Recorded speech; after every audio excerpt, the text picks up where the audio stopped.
everybody who is listening. This is Monday, February 28th, and this is the meeting of the Board of Architectural Review and Historic Preservation for the Village of Southampton. It's now 7 o'clock.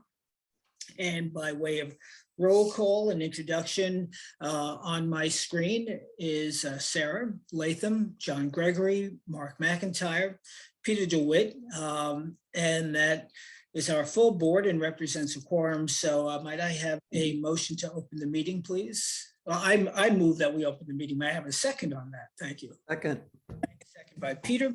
All in favor? Aye. Great.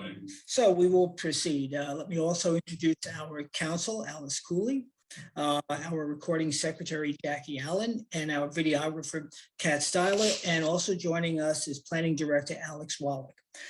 So we welcome everybody as well. And I just might add that those who viewed our meetings of late have known that they have gone very late, almost to the wee hours of the morning. I was speaking to Jackie today, and she, along with Alex and Tim, the building inspector, are working on a plan to help normalize the flow of applications such that the meetings can be not quite as long, and which works better for all concerned, the applicants as well as the board members and participants. So moving on to the first order of business, it's the approval of the minutes, and they are still in draft form for February 14th, so we'll push that to next week. We do have two written decisions outstanding, one of which is available for the board this evening, and that is BHNH LLC at 109 Hampton Road. Everybody had a chance to review that, and I'll let council summarize it. Sure. This was actually a proposed modification of a prior approval for a certificate of appropriateness to construct some exterior alterations in the form of 2 dormers on the eastern elevation. And the board indicated that they would not be willing to approve that modification and that the dormers were inappropriate for the historic district. Right. So this is a, if you will, a negative vote. So an aye would be to accept the written decision, which is in effect, and in fact, a denial of the application. So do I have, I move that we accept the written decision as drafted by council. Do I have a second on that? Second. Second by Peter. All in favor? Aye. And let's say, so Sarah is aye, John? Aye. Aye. Peter says aye, Mark says aye, and I say aye. So aye. So that motion, that written decision is accepted.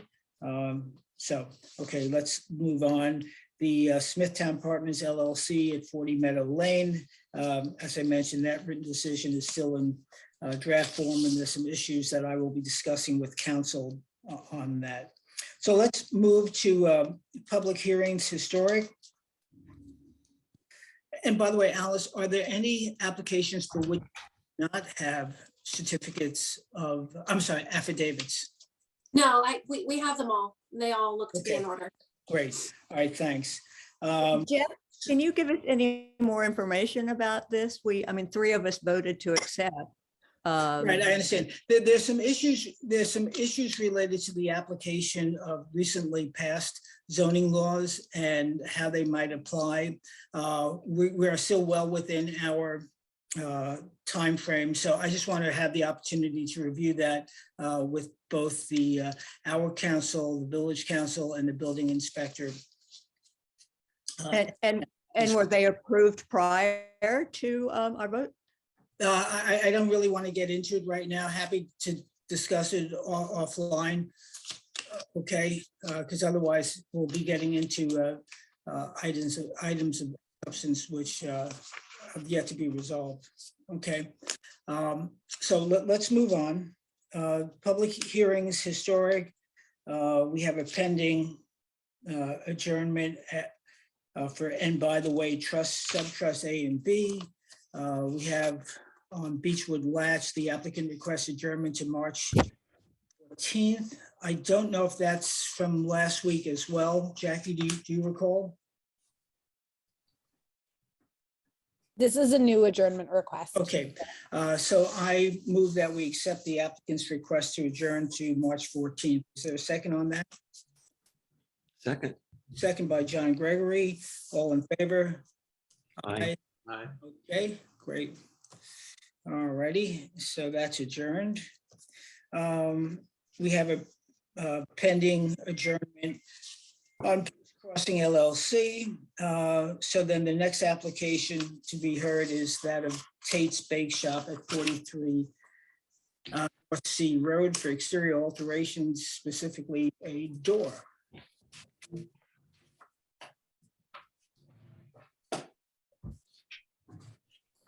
Well, Jeff needs to come in. I Okay, have the plans, but I have no hands up. okay. I can't recall the gentleman's name who was here the last time. All right, Oh, there we go. I got one. Lester? And that's exactly who put his hand up. All right, he will be entering momentarily. Come on, Lester. There we go. Oh.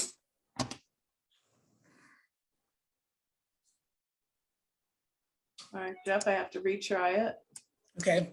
Sometimes that happens. Okay, there he is. All right. All right, Mr. Wagner, if you'll unmute All right. and Can Les, you all hear me? once you get your video on, can you introduce yourself and Yes, good evening, everyone. My name's Les Wagner, and I'm a project manager for Tate's Bake Shop. Welcome back. Pardon me? Welcome back. Thank you. Okay. Good to be here, guys. Did you bring any cookies? Okay. I have virtual cookies. No, okay, thanks. And we couldn't accept them anyway, but in any event, go ahead, Les. Okay, what I sent you all were three pages. The first one being what I'm calling the original door looked like, and that was a photograph Mhm. right there. Yep. So that's what we're trying to replace. And then the next drawing, it shows, yes, thank you. That shows a rendering of what the new door would look like. And this is what we are tentatively asking for approval for, so we can get the door on order. But I wanted to field any questions or if anybody had any concerns about the design or any of the details. Okay, we'll turn it over to the board. Board members, you're on your own to speak in whatever order works. I just have one question about the existing trim. I know on the drawing, it just says existing trim, but is what's shown in the photograph, is that really what remains is the existing trim? I'm just, Yes. okay. Yep. So that will be incorporated into the new door. Obviously, it needs a little bit of touch up and everything to make it look Got it. acceptable.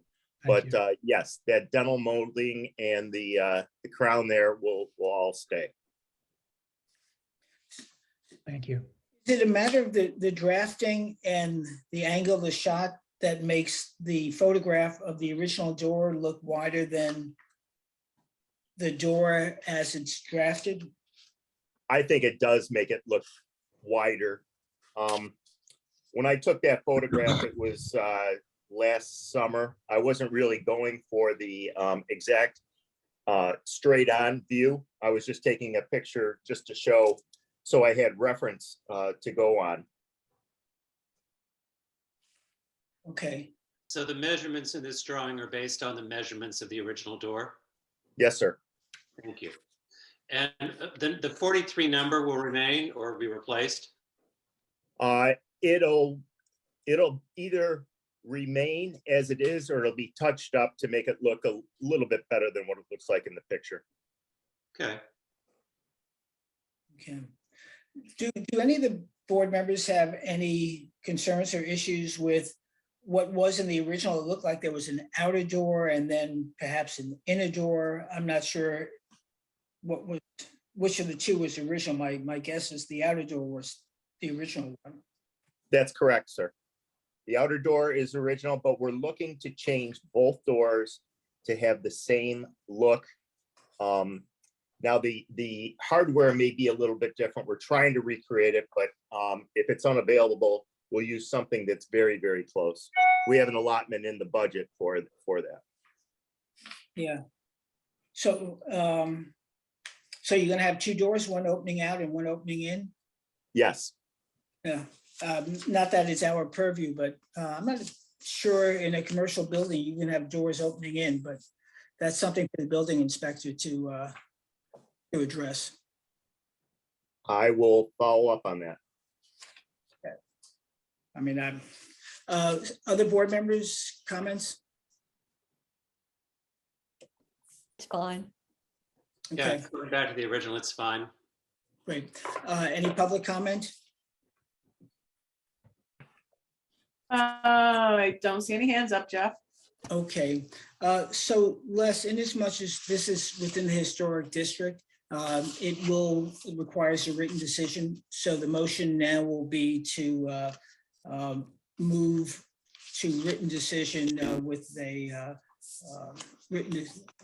favorable disposition. Do I have a second on that? Second. Second by Peter. All in favor? Aye. Aye. Alice, do you have enough information? Okay, great. Thank you, Les. Also, thank you for moving the pedal cart. Oh, yeah. Appreciate Yes, it. that was quite a chore. I'll get into that later. But thank you. Okay, good. All right, thanks, Les. All right, take care. All right, take care. Bye. Next application is 30, I'm sorry. Park Slope Investment Trust, 81 Job's Lane for exterior alterations. And who is coming in on that? William is coming in. Matt Tuska.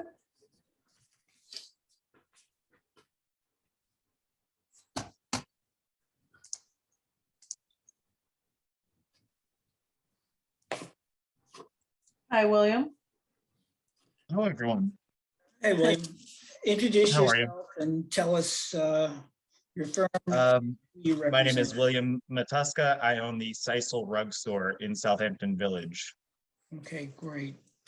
All right, William, when you were here last, you were going to provide some samples for the board members to look at, color I samples. did, and I actually had submitted a new rendering. Yep, we saw that as well. So do you want to just show us the new rendering and if there are any changes? Okay. Well, We've already re-sided the building, and it's actually just sitting as primer right now. mhm, And then, you know, this was the idea of painting it Westcott navy. right. And that's the color. Okay. Yes, it actually appears a little bit darker in person versus Yeah. that image there. Yeah. Board members, have you had a chance to look at the color sample and do you have any questions? I think it's quite handsome and I think we should approve the his choice. Okay, Thank you. Thank you, Sarah. The idea behind it also is to get rid of the existing sign, which I will go in front of the signboard. But, Right. you know, obviously we'll put some letters on the building and make it look a little bit nicer. right, great. William, for Alice's benefit, can you just state the name, the manufacturer and the color name and number to be used? Benjamin Moore, Westcott Navy, and I think it's 2614.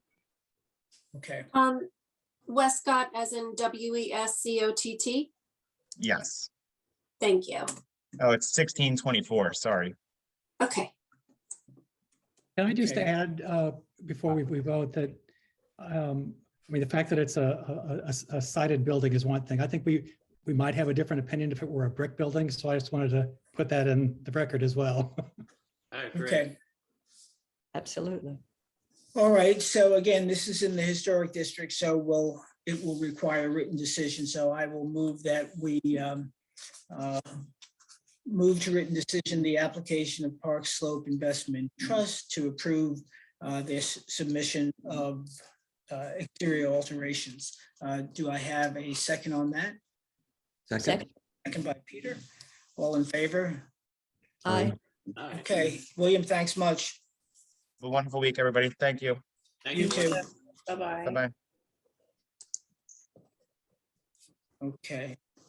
Okay, next, Searsucker LLC, the applicant requested an adjournment to our next meeting on March 14th. So I move that we accept the applicant's request. Could I please have a second on that? Second. By Peter again. All in favor? Aye. Aye. Okay, great. Okay, so now we're at One Hampton Road, JNH LLC, One Hampton Road. I think you skipped 39 Lewis. I'm sorry? Did you skip 39 Lewis? Yeah. Where did I? Oh, I'm sorry. I had it in my calendar as adjourned.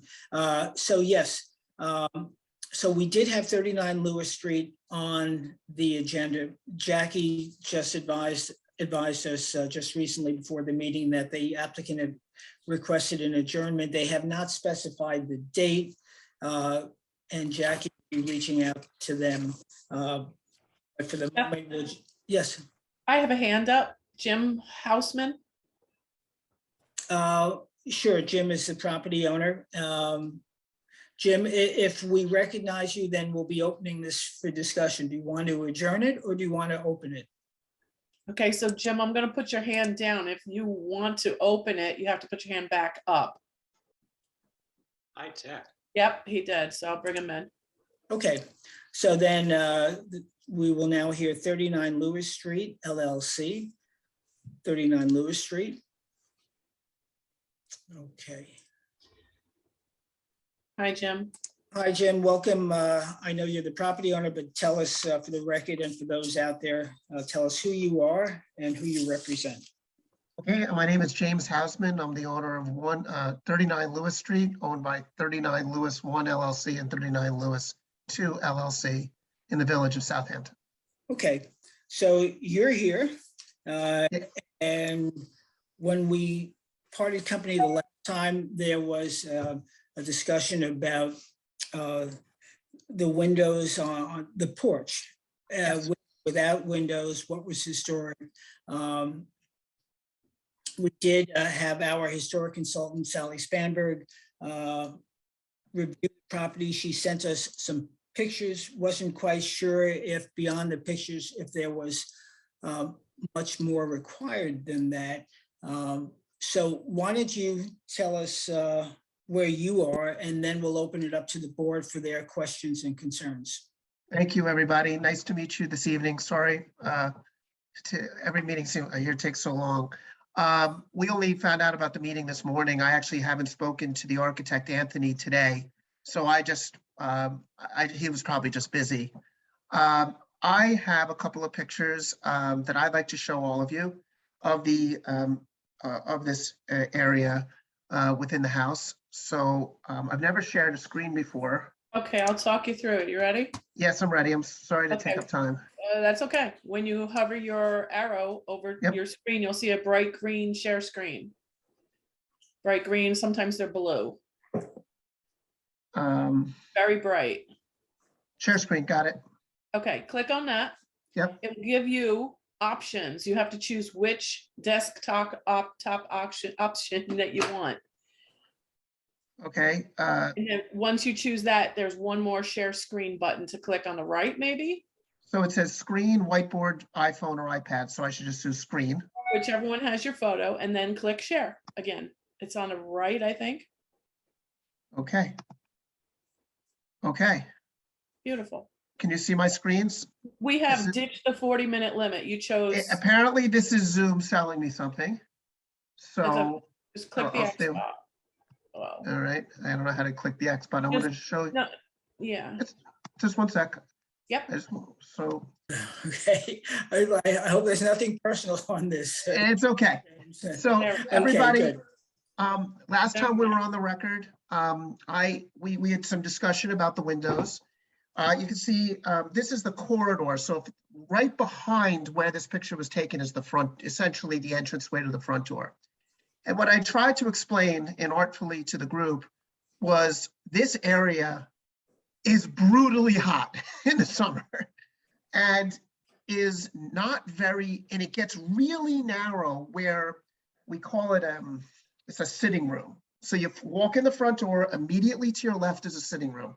This is the windows to the sitting room. Behind that, as you head further down this porch, might be the old dining room of the house. We can't figure it out just yet because we haven't really been, tearing it apart. We haven't been able to do any of that. And it's right now, it's a 3-family house. Somebody took a single family house and somewhere in the 1920s or 30s, turned it into 2 apartments plus, one house. So it's actually a legal 3-family. So the room that we're seeing here is the jut out of the sitting room, or the parlor, I guess would be the right word. And you see how narrow it gets. And what I just wanted everybody to know just for a moment is that is why I was concerned about keeping the windows, because it becomes crazy hot in there. And I'm hoping to literally bring the house, open up the porch to what it was way back when. And just so I can show everybody this for just 1 second, if the memory might serve, I do this. Okay, I'm going to rotate this.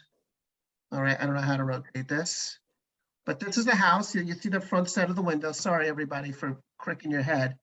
Yeah, that's We okay. believe this was the house in Yes. 1900. Lewis Street was dedicated in 1900.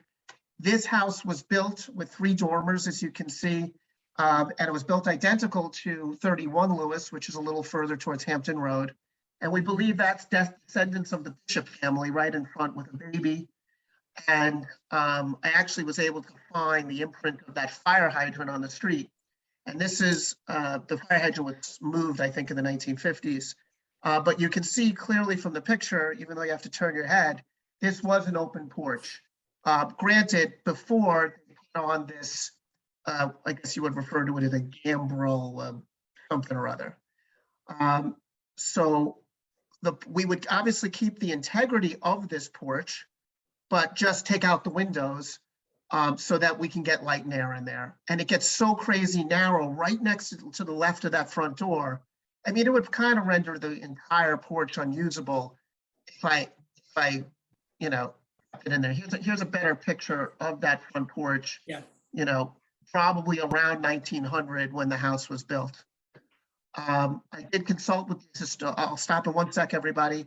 I did discuss this house in depth with the Historical Society. We found some old stuff, including a great letter to like the lady or this who founded the Historical Society, Elizabeth. And there's some really cool little history to the house. Somewhere in the and I checked all the maps and other things, which I'm sure you're not interested in. But long story short, I was able to sort of conclude that the gambrels were created somewhere in around 1920s to 1930s. That's when the house went to a 3-family house. One of the ladies in the Historical Society's mothers lived in one of the apartments in the 1950s, which was kind of cool. And I went through all these old books and stuff like that. And like, here's some from 1916. You can see where it says W. Bishop. That's the house. I don't know if you guys can see W. Bishop there, but I actually bought it from a descendant of the Bishops. So long story short, I got nothing else to share. I just ask that I be permitted to remove the windows and go back to the open porch to make it usable. Okay. Maybe Anthony would say something else. I know but- some of the board members had some concerns about that and perhaps some of the other elevations. So let me turn it over to the board. And obviously, it's clear what the house was when it was first built, and it's obvious too that the gambrel was added, and presumably those windows were added as, I don't know, perhaps a treatment. Because architecturally, I'm not sure you would create something that has such a narrow passageway, but in any event, let me turn it over to the board. I know they had some questions and concerns. So Mr. Chair, just before take we it do that, away. I just want to point out that we weren't able to get Sally the plans until today, so she does have them. I don't know if she had the benefit of looking at them when she sent you that email with the photo, but I just wanted to let the board know that that Sally does have the plans that are on file in our office now. Okay, great. Thanks, Alex. No problem. Okay, board members. I went to look on Saturday and the windows do appear, they have some age, at least the glazing does. And it appears that in some sections, there are hooks on the ceiling so that the top hinged windows could be raised, therefore providing circulation without actually ripping them out. That's the main question that I had to ask our historic preservation consultant, her thoughts on retaining them or eliminating them. And also the heat, it isn't, I understand the constriction, I understand the corridor problem, but it is an east facing elevation. And by lifting them up and hooking them, perhaps, some of that could be remedied. That's all I have to So say. Sarah, you were saying that some or all of the windows are hinged. The ones that I could see were, but I don't know in that area where where there's constriction, whether that's possible, given the size of the windows. But that's why I wanted Sally's input. I mean, I Right. thought that was what we should do. So let me go to the other board members. Go ahead, Peter. Yeah, listen, I think that bay is later than the gambrel addition, because I think that those windows all were operable.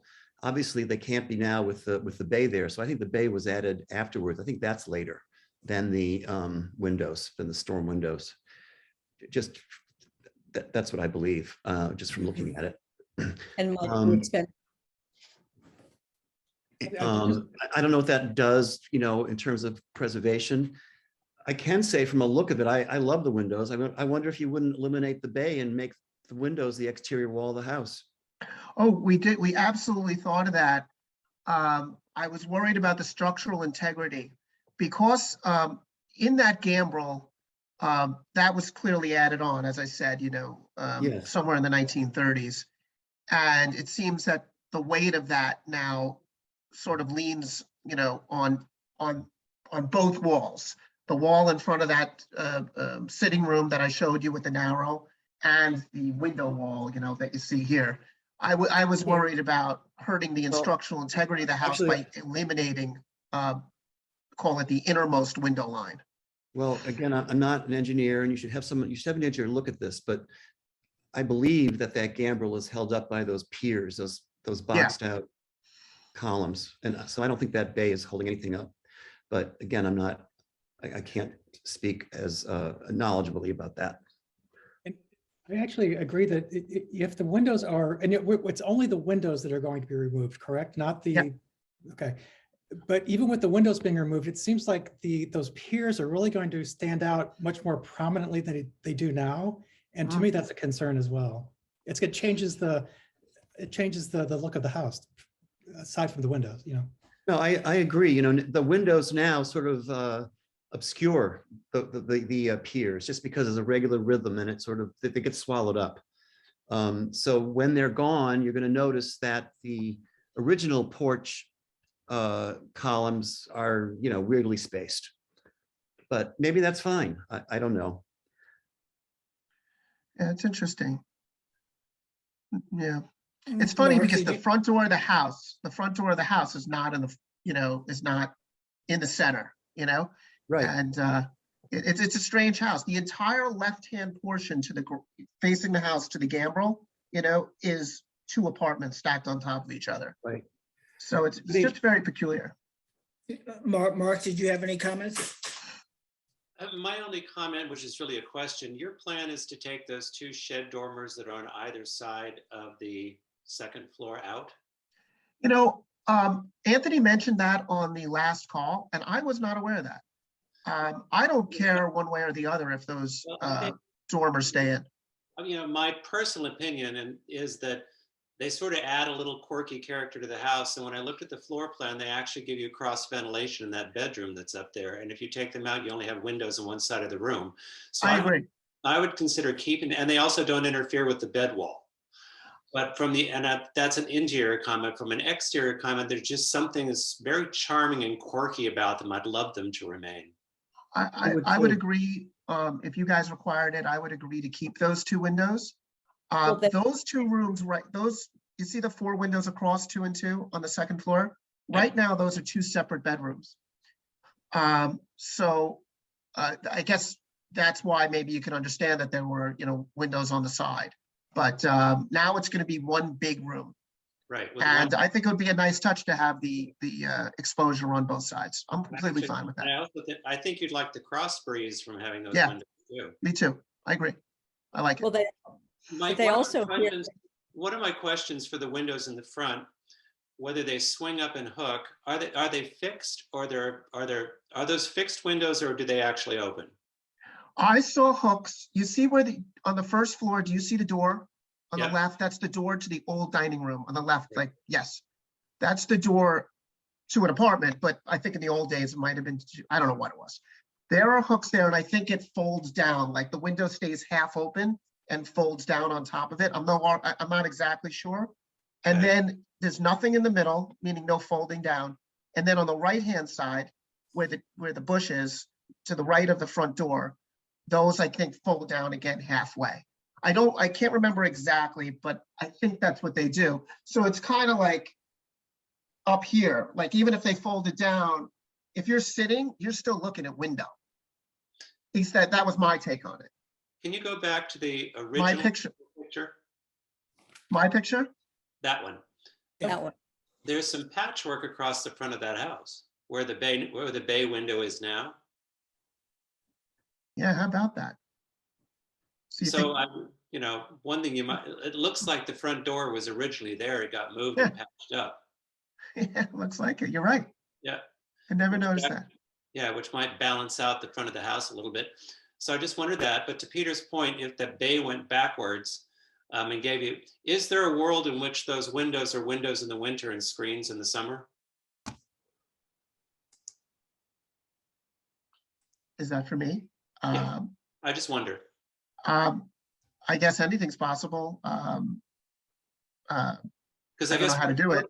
What I'm agreeing with is I think you're going to have those piers to hold up the second floor. So, and I actually, that structure across the front of the house really does sort of mask those piers in a nice way. Yep. So something to think about when you talk to your architect. Okay. Yeah, I think to build on Mark's point, and Peter made it as well, is I think you really need to have a structural engineer go in there, because I'm looking as you're talking at the original drawings that you submitted, and you have essentially the 5 spindly columns, and boy, I don't think they can hold up that gambrel dormer. And I might also add that in the line drawing on the draft with the exposed porch, it seems to, I think, Mark, you might have made this point, that when you take away the windows, that gambrel structure just looks like somebody put a top hat on a toothpick. Okay. But now it just pops, it just looks so much heavier. And I think you said correctly that the windows help integrate and soften the impact of that gambrel extension. Okay. So I guess maybe worst case scenario would be that I do the fold down windows of some kind. Well, I just want to throw this out there. Why not bring the sitting room right out to that line of windows? Yeah, that's an And, interesting thought too.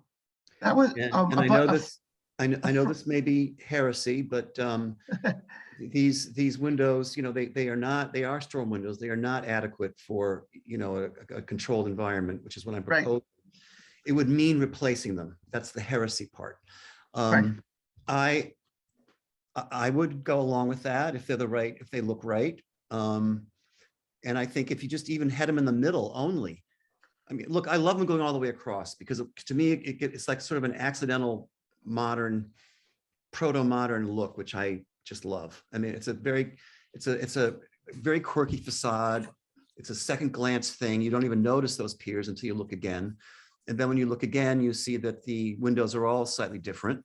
And I really like that variety, that sort of, acquired a variety. So I would love to see all the windows, go all the way across, but I know that brings up a preservation issue and we'd have to, fight about that. Look, this is not a huge issue for me, everybody. It's not. Okay. I'm more interested in just getting started and trying to get the house, back to, in terms of the structural integrity, there's going to be a lot of floor leveling going on that second floor. So we're already prepared for it. Okay. So, if everybody feels strongly that the windows should stay, I guess I would be in, it's an expense, obviously, but I would probably be replacing the windows so that they're not in the condition that they are now. When I did I thought in one of the pictures I had that I might have had a picture of the hinges that are there now, but I guess that would involve me share screening again, and I don't know. You can do that if you want to. Do you want to? Let me just take a quick look. I don't want to delay everybody. Okay, in the meantime, let me ask if there's any public comment out there. There are no hands up, Jeff. Okay. I do want to say I appreciate the detail you've gone through, researching it through the village and getting all the information that you have. It's commendable. Yeah. It's a labor of love on this one. Right. Okay. So just go ahead, Sarah. No, I would just suggest we get our preservation consultants' ideas on this. It's within the boundaries of the historic district. It has several dates associated with the building, and I think before we start ripping out and replacing in kind, she should have a comment. Well, was there a specific question you had that you wanted to resolve? Yes, the windows. I mean, are they integral to the design? Were they done at the same time as the gable? The idea is to have a date. You don't just decide, oh, well, I'll take out the windows, but keep the gable. I mean, I think that. Well, isn't it somewhat obvious from the pictures that have been shown that the house originally had those 3 dormers and a full porch, and then a gambrel dormer was subsequently added, and at some point they closed it in. But the addition dates back to the 30s, so therefore Sarah has a point that there should be, if it's part of the history of the structure, it's something that should be considered, as well as the dormers on both sides of that gambrel roof. They're part of the original structure. Right. They shouldn't simply be removed. That's a conversation as well. Well said, John. I mean, they might not be the exact design, but they are clearly indicated on that earlier photograph. Well, this is a picture. The dormers on either side are staying, are they not? Or I'm okay with having them stay. This is the house from 1927. It was very strange. It was like a drawing in one of the historical books. I don't know if everybody can see this. I can see it. It's got the gambrel. Yep. Yes, and this is the other house I mentioned, 31 Lewis. That was it was like an identical house. Yes. And that was built with the 3 dormers. Yep. And it has a much bigger outbuilding. That's how I knew that one was theirs. Yeah. And what's the date of this? Kind of see it. 27. 27. 27, yeah. So you kind of can see there's a house right there with the gambrel. There looks like there was a building in the backyard. I don't know if you guys can see that before the barn. I can't find anything of that. Like that must have appeared and disappeared somewhere along the line. But So Sarah and John, what you asking Sally to contribute is the specific dates of the related to the various additions? Yeah, I guess that's, and whether or not the windows were part of that gambrel addition, which makes it part of the history of the building. Exactly. I mean, Somehow I you don't think that's the case, but I think it's worth, it's a question. Yeah, Okay. and you don't just cherry pick, basically. okay, so would Okay. we'd have the historical consultant come out to the house? Is that what we would do next? Yeah, we'll provide a scope of work for Sally. We'll do that with Alex. And before I do that, I'll share it with my fellow board members just to make sure we have everybody's concerns addressed. Okay, Okay, well, thank you, everybody. Thank Super you. exciting. Thank And you. great. So thanks for the I time. move that we adjourn to our next meeting so we can get the advice of our historic consultant. Do And I, when would that be for vis-a-vis me? Is that in 2 weeks or is that in a month? Weeks.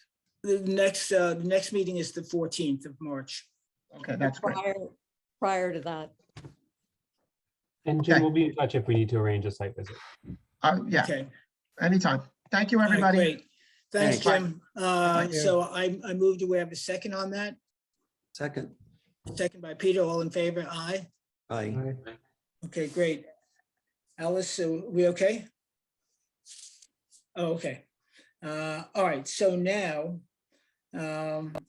on to One Hampton, I guess that's one, yeah. One Hampton Road, JNH LLC, One Hampton Road, exterior alterations to repair existing building.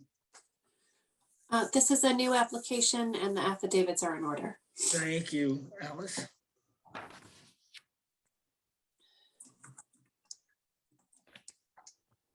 Anybody out there? Yeah, somebody's coming in with an odd name. You'll have to get their name.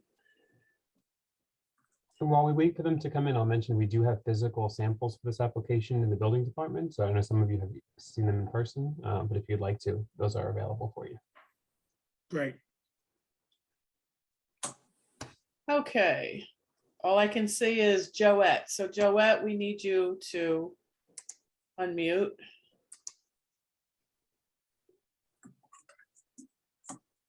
And start your camera. Okay. Good evening. Hi, we need your name, sir. Joseph Tortorella.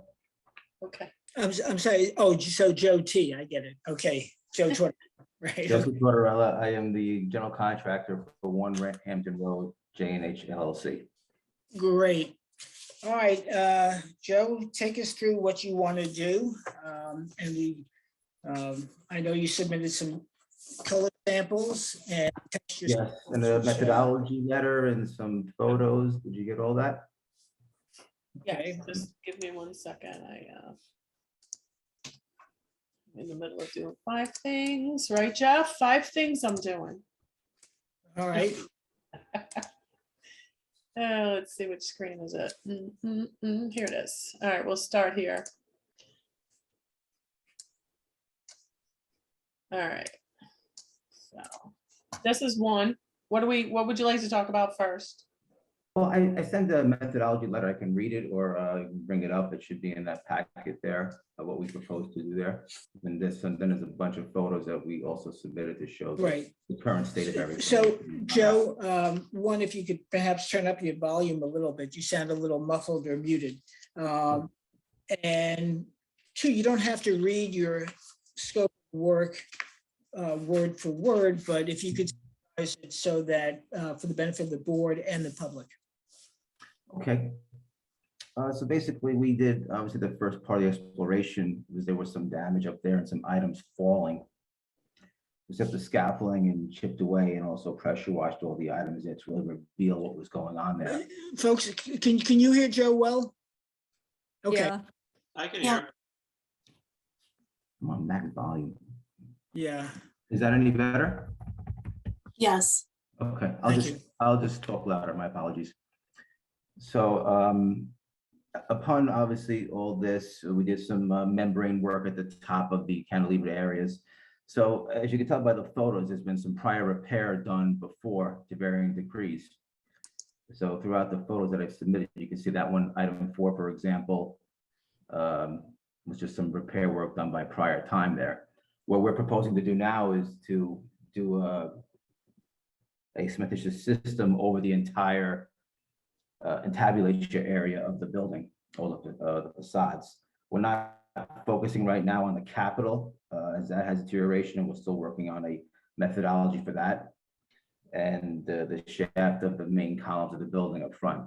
This is what we propose to do to rehab what's there right now and to maintain what's there without removing all those items there and deconstructing the whole building. And we put together some samples there for you. As you can tell in those photos, there's a lot of deterioration going on. And also like the lentils over the windows there have a lot of deterioration also.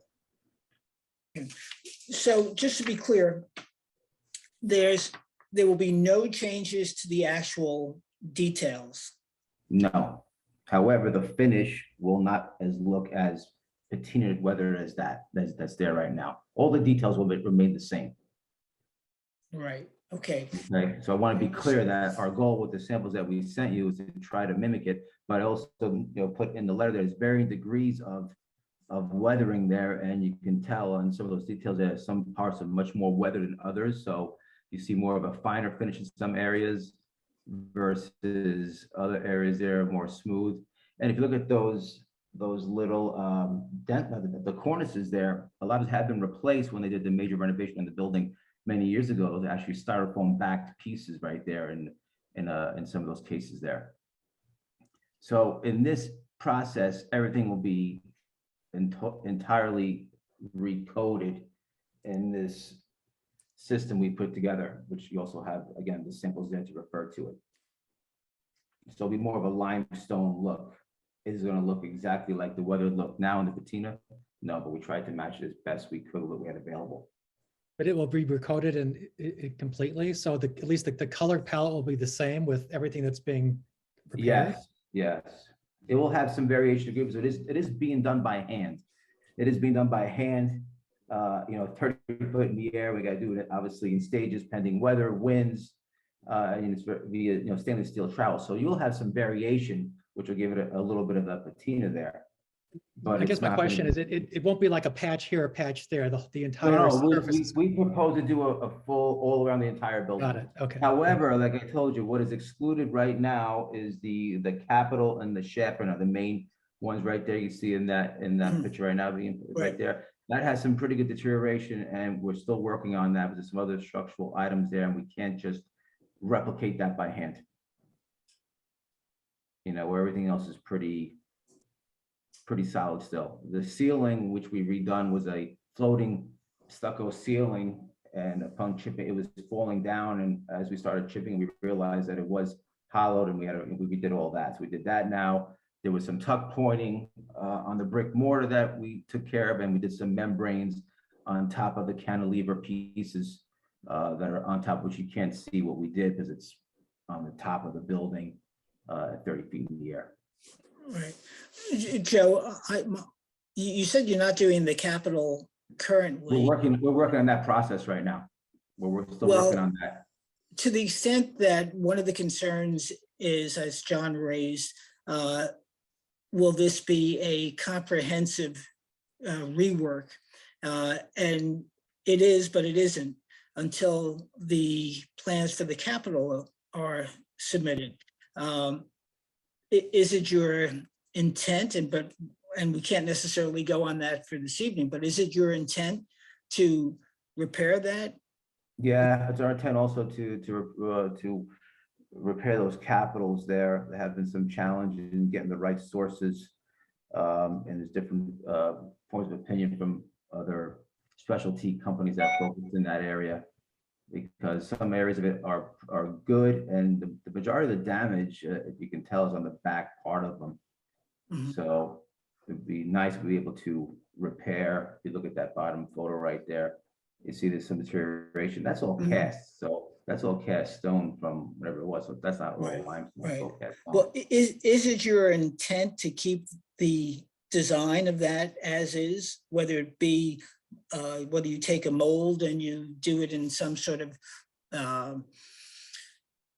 different material that might be more? Yeah, obviously we want to keep, obviously, if we know the reality, we need to keep it all in the same look of what we're trying to achieve there. The system that we're talking about, again, for the intabulature, no details will be changed. So. And so none of the work being that- done currently entails the removal of any part of the structure, because that would be a whole separate issue in my mind. No, nothing's been removed. We just took away everything that was decaying because there was items that were falling down last Memorial Day, which prompted all this. And last Memorial Day weekend, a few weeks after that, we put up temporary scaffolding for about a week, and we went up there and took away some areas that were just really falling, and then we put a mesh all over the areas. And then we started this a few months back to, again, pressure clean and really get up there and see what it really, how deep we had to get involved in it. I would recommend that you were talking about getting in touch with somebody who had more experience when dealing with the Corinthian capitals. And my tact would be to get that person who has more experience to undertake all the specifications.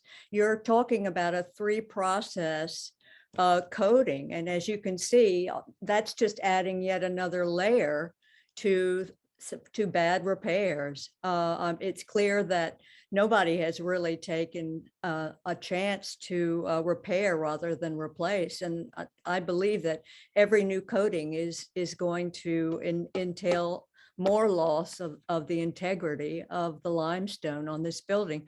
It was the previous town hall, so this is not a building that, should just be sprayed, added three coats over a lath isn't really the way to approach this building, in my opinion.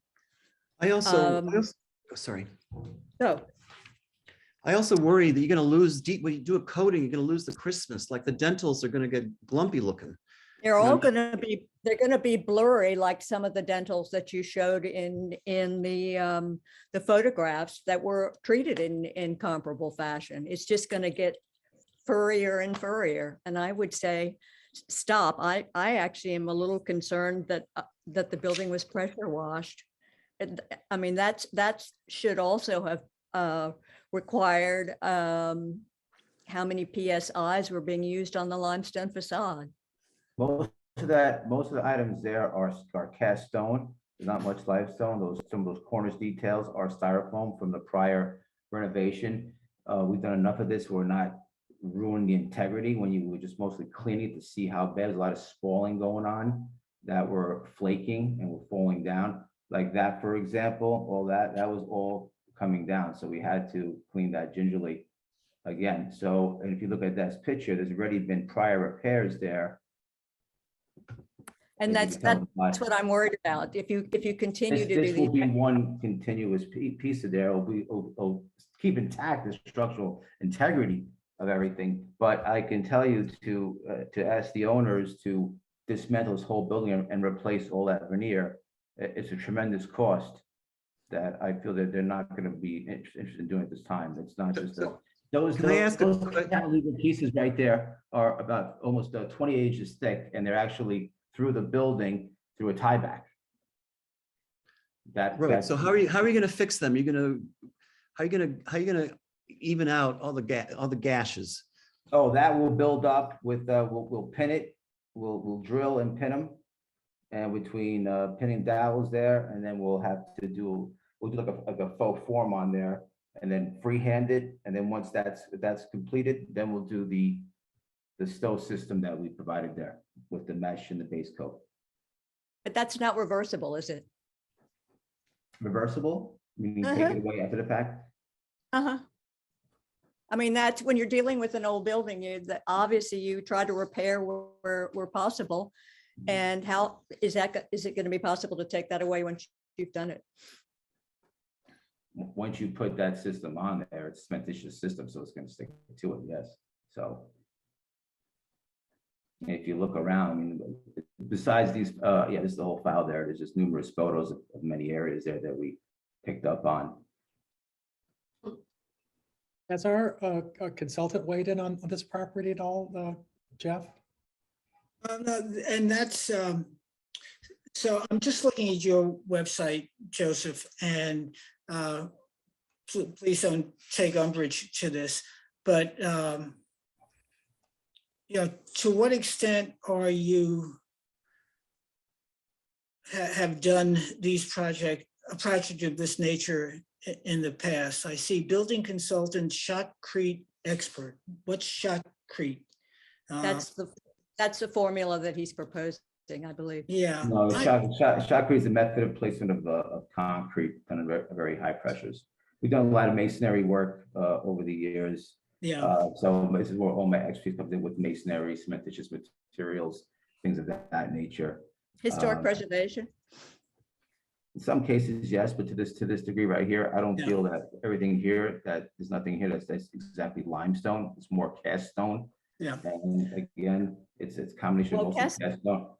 Yes. So Sorry. Cast stone can also be historic, and I really believe that somebody else should look at it. Yeah, no, I agree with you. In the past, so for instance, when I forget what building it is, off of diagonally south of Village Hall, when they were redoing the columns there, and they were wood, and there was some rot and a whole bunch, we sent the then historic consultant up into the eaves. I think he may have had to go either inside or on a cherry picker. But to Sarah's point, and I'll discuss this with Alex and maybe tap Sarah and Peter to see what resources to bring in an historic consultant if Sally can't do it. But I think this is more than, and again, please forgive me for being gross in what I'm saying, it's more than slapping on applications of some sort of material, hoping to salvage. This is restoration work of a significant building on the very corner entrance to the village. So I'm going to ask that, and I'm going to move that we adjourn this so that Alex, perhaps you and I, and with the help of Sarah and Sally, see if we can identify a consultant skilled in this to perhaps look at that and answer some of the questions we have. And Alex, does that make sense to you? And if it doesn't, that's okay, because I'm not Yes, sure. I think I understand what you mean. So we can reach out and see if that's work that Sally might be able to help us with or point us in the right direction. Yeah. So, Joseph, I'm going to ask that we adjourn the discussion for the moment so that we can do a little more homework on our part. Somebody who has experience in this sort of restoration to at least opine on what you and the applicant are intending to do. I would also ask that in the meantime, you preserve whatever's there. And I think to Sarah's point, not that you would be doing any sandblasting or high pressure water treatment in this weather, but I would suggest that that would not be a good idea because we want to preserve everything that's there to the extent it's not dangerous. Can I just ask one question? Oh, yeah, of course. Would it be possible to reach out to the manufacturer of the material that you're suggesting and ask them if they've used it in a similar situation, if they could show us before and after pictures? Sure, absolutely. Yeah, that's good. Thank you, Mark. Absolutely, Because I absolutely. think it actually, no, I don't know how thick Yeah. the coating is. I just think an actual. So, if you read the reference letter I sent, it's only going to be an 1/8 to 1/4. And Yeah. again, this was. That's a lot on those dentals. That's a lot. When the dentals are an inch apart, you know. But if you read the thing, the areas that don't have a lot of damage, there'll just be a primer to base, will be an 1/8, 1/4 pipe for the heavier areas. So you'll maintain. The material manufacturer may have done something similar, and I think if this is a case, if they could send us pictures of that, it would help a lot too, so we'd have a better understanding. Yeah, that's a good suggestion. Thank you, Mark. Yeah, So, that's no problem. okay, That's no so problem. we've got some homework to do. Joe, you have some homework to do as well. So unless there are further comments from either the applicant or the public, I will move that we adjourn this to our next session. Yeah, no hands up. Okay, great. Do I have a second on that adjournment? Second by John. All in favor? Aye. Great. Okay, thanks, Joe. We appreciate it. Thank you. Okay. Jackie, I hope you have that. Okay, okay. All righty. Let me just make a note here, folks.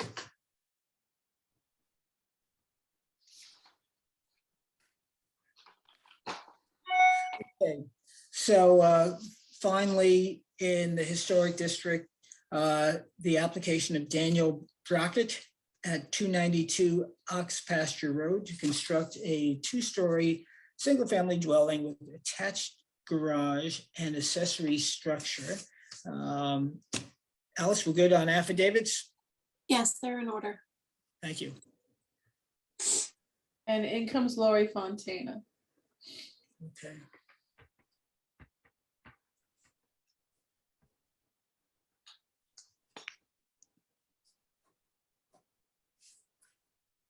Hi, hi, Lori. Let's, Let me just, we've got your Suffolk town something. sorry. My volunteer, Well, that's okay. You're a community-minded person. All right, so Laura, tell us who you are, who you represent, where you're based. so I'm Lori Fontana. I'm the senior associate at McDonough and Conway Architect representing Daniel Brockett. Okay. So we're requesting the construction of a two-story home. And the color will be a light gray. The lot, if you're familiar, is more or less a flag lot. You cannot see the house from the street. So if we want to go through the elevations, this is the front elevation. Okay, so this is, could we go back to the elevations, please? So, Laurie, can you just put on the site plan? Let's see what we have, Jeff. Okay.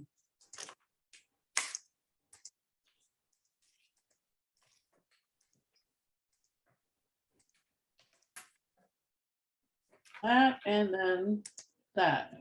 That's what I have. What is on the corner? There's a vacant lot on the corner. Is that yours?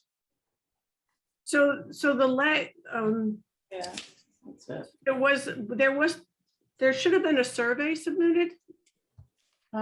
Unfortunately, that wasn't forwarded to me. Can you hold on? Could I share screen to see? Absolutely, Yeah, you sure. absolutely can. Let me see what I have. Mhm. Thanks, Lori. I apologize for just bear with me. Let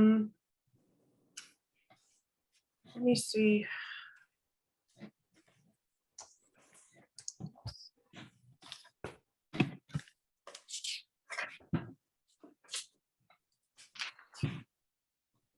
By the way, Lori, these plans were submitted on the 28th.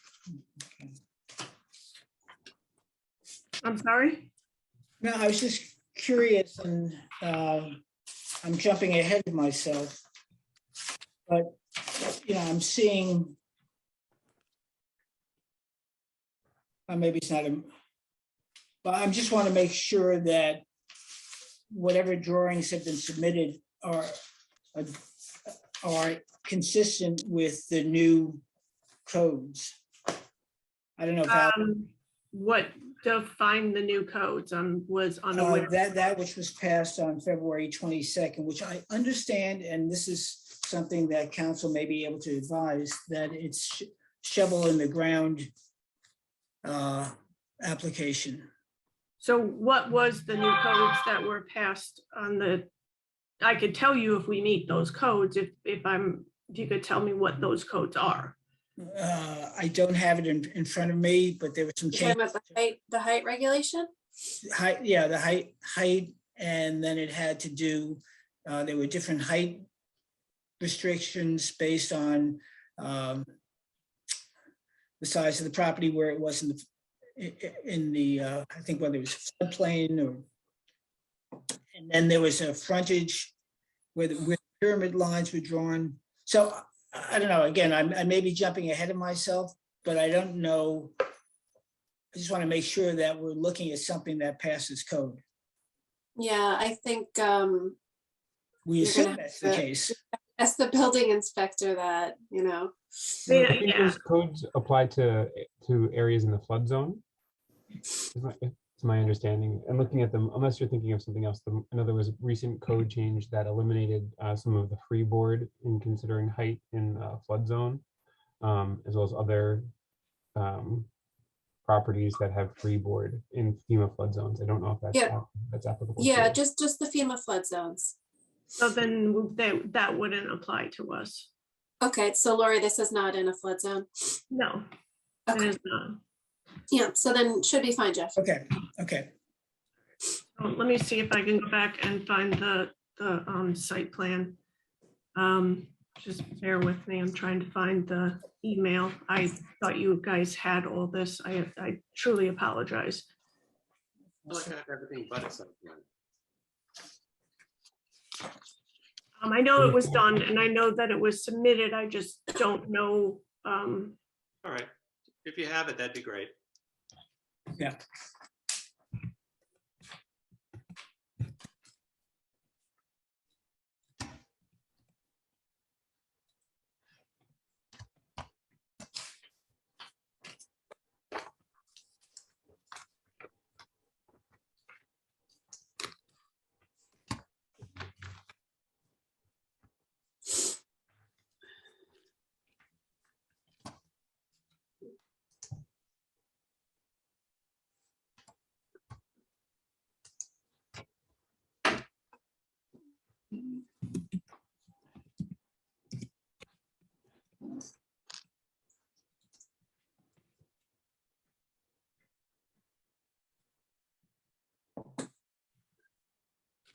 Actually, you know what? You can go on Zillow and find it. Oh, okay. I have it on my screen. I just can't. Do you want to go back to sharing your screen then? Well, I just can't rotate it. That's the only problem. Got the same issue that the other gentleman had. Let's see if I can. You want to send it to me, Jeff?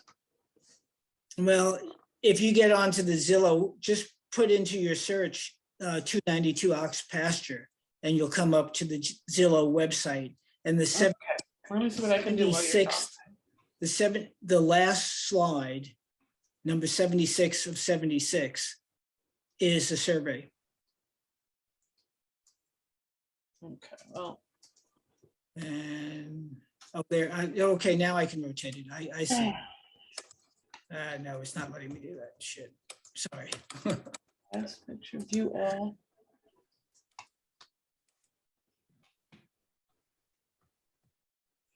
Let's see the site.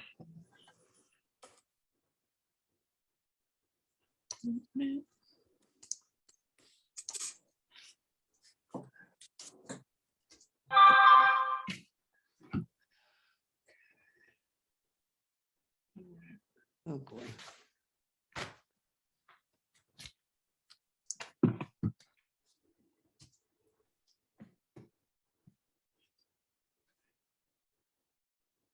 Can we agree that it's deep in the lot and start talking about the design? Yeah, let's do that and see if Cap. Okay, I do have it. I have it. If you allow me to share my screen, I actually Go ahead. do have it now. Great, yes. Sorry. Okay, so.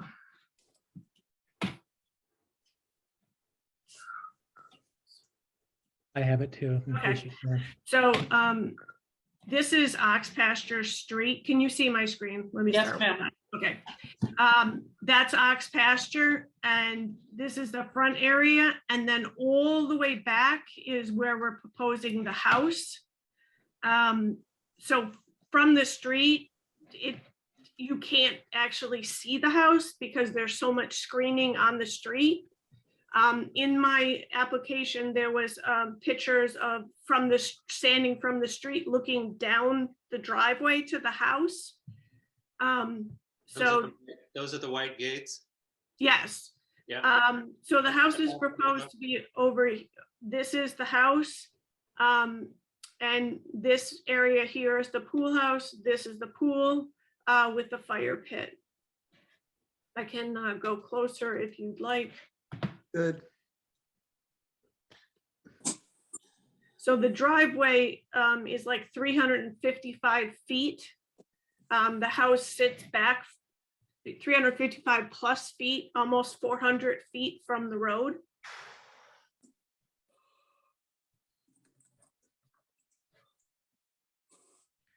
All right, can we talk now? Yep. It's gonna be a long night. We got to get through this. I understand, Peter, but I also have to be satisfied that I know where the house was because I saw the empty lot and that's where I No, thought. no, I understand. Let's go on, thanks. First of all, it's not, I don't care that you can't see the house from the street. It needs a lot of work, in my view. First of all, please stop doing the anomalous, the thing that didn't start until about the year 2000 in the village, which was doing a normal sized window and then putting a transom on top. That is not at all what is typical in the village. And what makes it even worse is that your shutters just cover, well, they don't even cover the bottom. So that looks totally phony. The front door. Can since we Christ was look king. at elevations? Sorry, Peter, but we Yeah. gotta show elevations for the public. Right. I'm sorry. Someone has to show elevations. I'll get it. Oh, okay. Okay. Sorry, thanks. just for the public, we need it. Of course. Right. Got it. All right, let's see.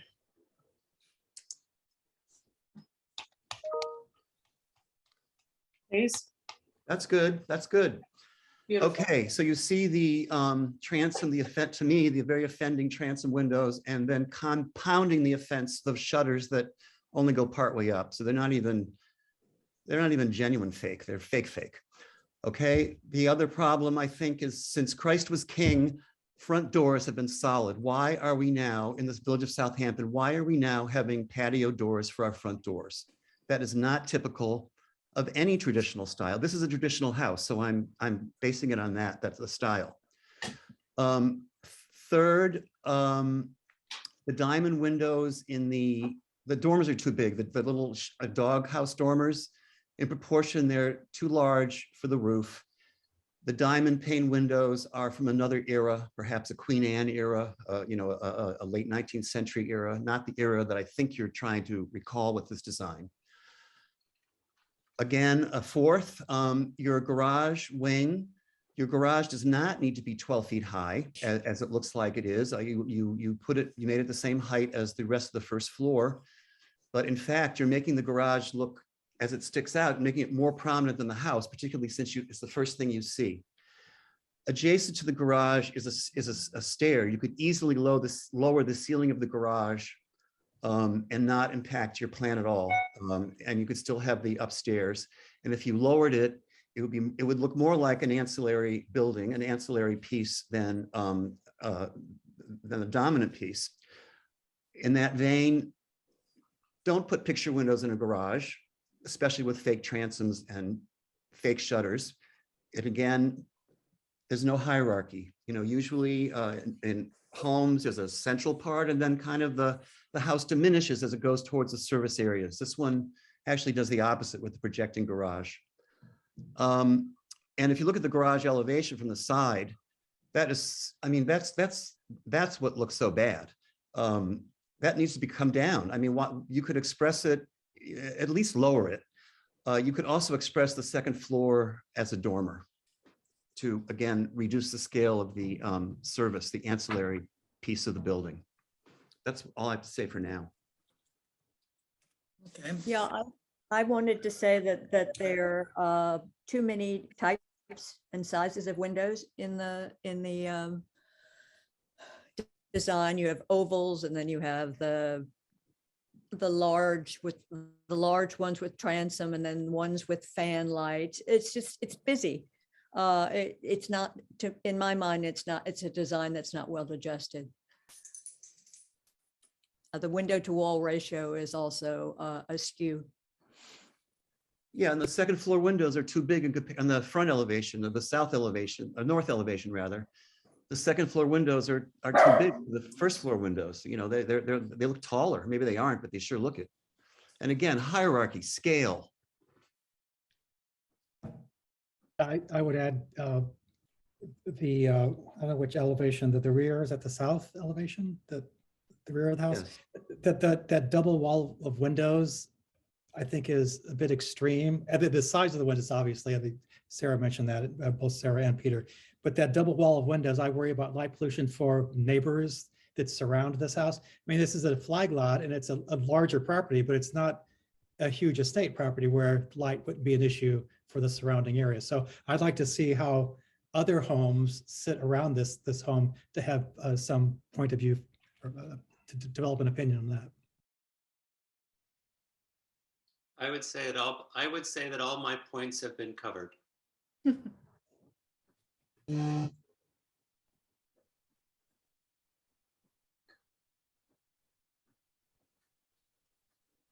you look at the right side, or rather the east elevation, you can really see how egregious the garage is in scale to the rest of the house. It looks like a skyscraper.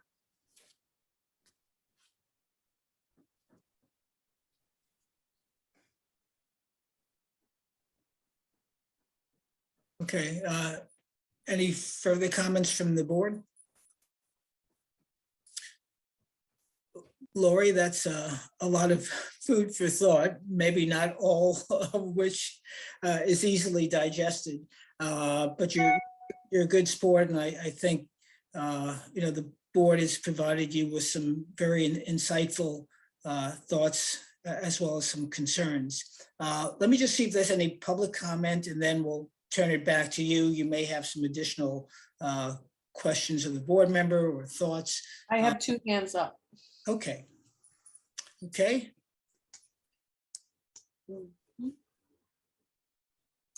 Yeah, coming in.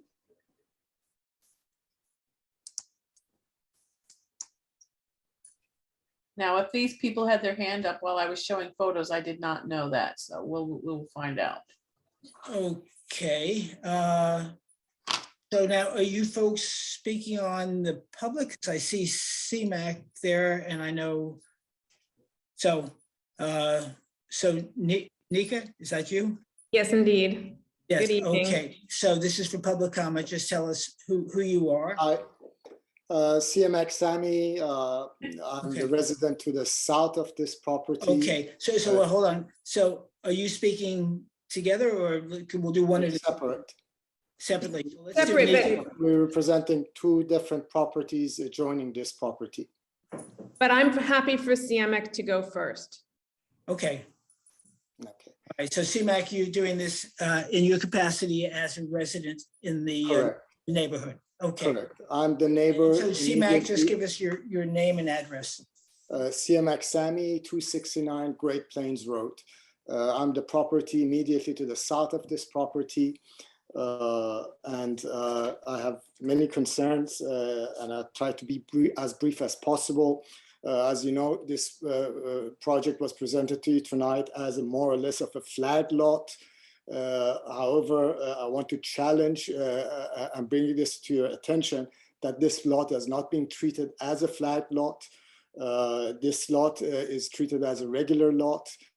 Being that it's not a contiguous lot, a good portion of it, about 4,000 square feet of this lot, is on streetscape. But the majority of the lot, which is the 55,000 square foot of it, is in the flag lot. But because a portion of it is on a street, the building department has opted for treating this as a street lot, even so it's considered as a street lot, I want to bring it to your attention again that this is a non-conforming lot in this area. This is a R120 zone, and this lot is way below the requirement for what's required for this zone, which is close to a 3-acre lot. This lot is basically close to less than 2 acres at 95,000 square feet.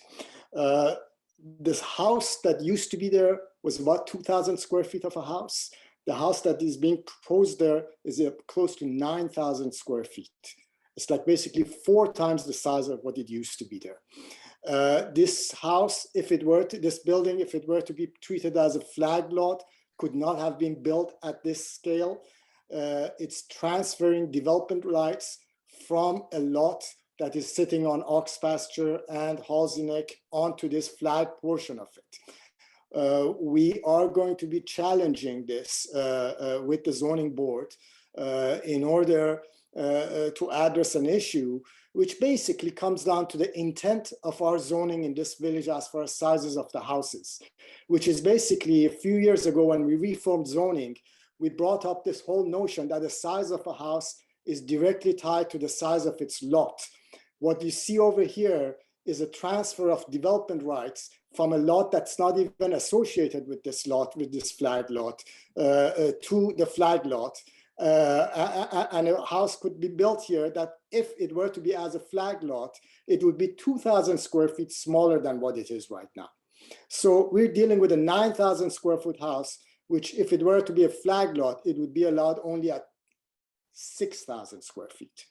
That's my first point that I want to bring up as far as how this anomaly has been created. And by the way, there's only one lot in the whole village that has this kind of a characteristic. I went through the whole plan of the village and I could not find any other lot in this category. So this is an anomaly that, that they're taking advantage of over here. Number two is this 9,000 square foot house is basically treated as a greenhouse. It's got glass all over. At nighttime, if the lights are on, this would be basically like a shining spaceship sitting back there. You have 2-story walls of glass on the south side facing my property, which there's no reason for having a 2-story wall of glass in that nature. This is what you see right now is the north side, the south side.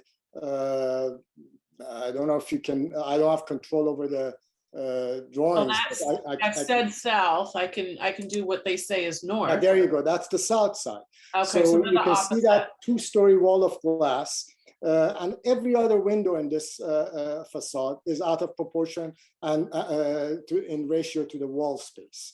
And there's no way I could basically in any way screen such a glass house regardless.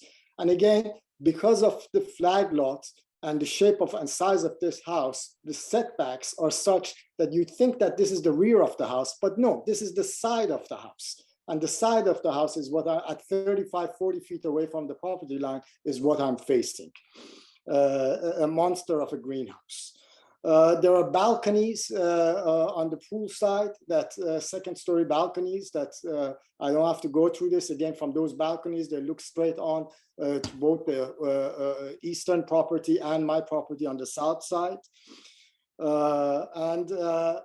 This property also, the drawings don't show certain things on the south side. For instance, there's a huge dugout to the basement, almost like a courtyard. There's no correlation between the building and its surrounding. What you see here, it's like as if it's on a meadow with miles and miles of green around it. That is not the case. We are about 35 feet. That's my property there. And that's the neighboring property.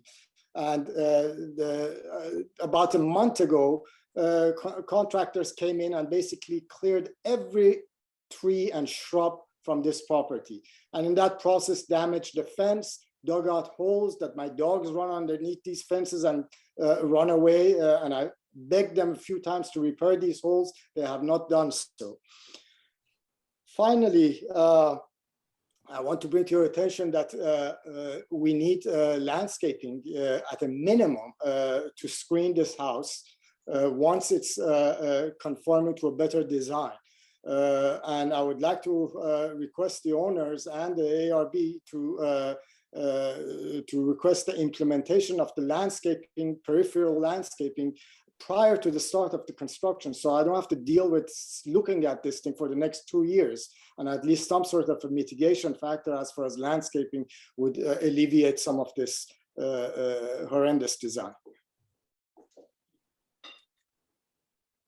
Thank you. Yeah, thank you, CMAC. Nika, did you want to speak as well? Yes, please. So Nika Strunk, First, identify yourself and your address, please. yes. Nika Strunk, my law firm is Nika B. Strunk PLLC, 37 Windmill Lane, Southampton.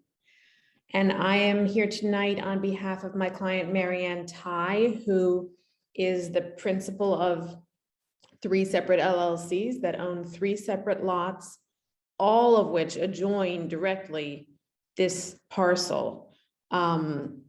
Actually, if I could share my screen, I could show on the Town of Southampton GIS map exactly where my client's parcels are located. Sure, do you know how to share your screen? I do. Good. Okay. And Nika, I just did not get the last name of your client. Marianne Ty, Tighe. Okay. So her property, if you can see my cursor, this is the entrance, this is her house. This is the parcel that we're talking about, and I'm pretty sure this shows the old house that's no longer there, that's been demolished. So my client's property is here. She also owns this lot, which has a kind of a funny shape, and this lot as well, that is on I think it's 261 Great Plains. So the boundaries of her lots together go all the way from Great Plains to Ox Pasture. And as you can see, all 3 of them, they're owned by separate LLCs. This is 222, I believe, Ox Pasture. This one is 250 Ox Pasture, and this is 261 Great Plains Road. So they all border directly on the east side of the parcel that's before this board. Now,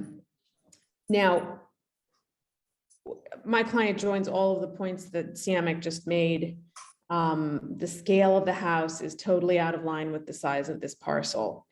I'd also like to note that when we were reviewing the plans this afternoon, there seemed to be some discrepancies between the square footages given on the site plan and those given on the architectural plans. I'm assuming that the site plan is right, but I think that needs to be nailed down.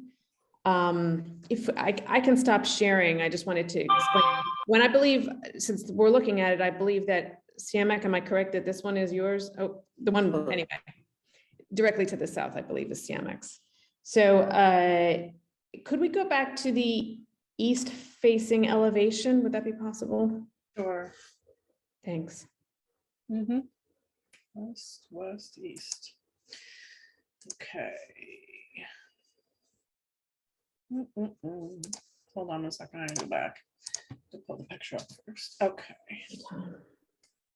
And here and here. Okay. Oh, that's the west. Okay, they have them backwards then. Okay, west is east, east is west, north is. Okay, that's what I was talking about, because this is the part that will directly face my client's property. And as Siamak noted, there are second floor decks, which is a serious privacy concern for my client. We think those should be eliminated. I'm an attorney, I'm not gonna make I've heard a lot of solid design points made here tonight. I'm not gonna get into those, but I'm sure that my client would agree. I think on the plans, when you look at the floor plans, one of these, which has the patio doors, is labeled as a terrace, and the other is just labeled as a flat roof. But it clearly could be used as a terrace and adapted to use as a terrace. So I think really both of them need to be eliminated. Now going to the main legal point that I'd like to make, it's our opinion that this lot constitutes a flag lot. there's a section, the zoning code has quite a lot of provisions about flag lots. And it says that a flag lot is a lot shaped like a pole with a fully extended flag at the upper portion thereof, the bottom of the pole being at the street line, the pole portion of the lot being designed for use as access to the flag portion of the lot where the principal structure is or will be constructed. So this has, as the code says, a long driveway, flagpole area that provides access to the flag portion of the lot where the principal structure is or will be constructed. So it's our opinion that this is a flag lot. Now, you are not the Zoning Board of Appeals, obviously. You are not the building inspector. We understand that.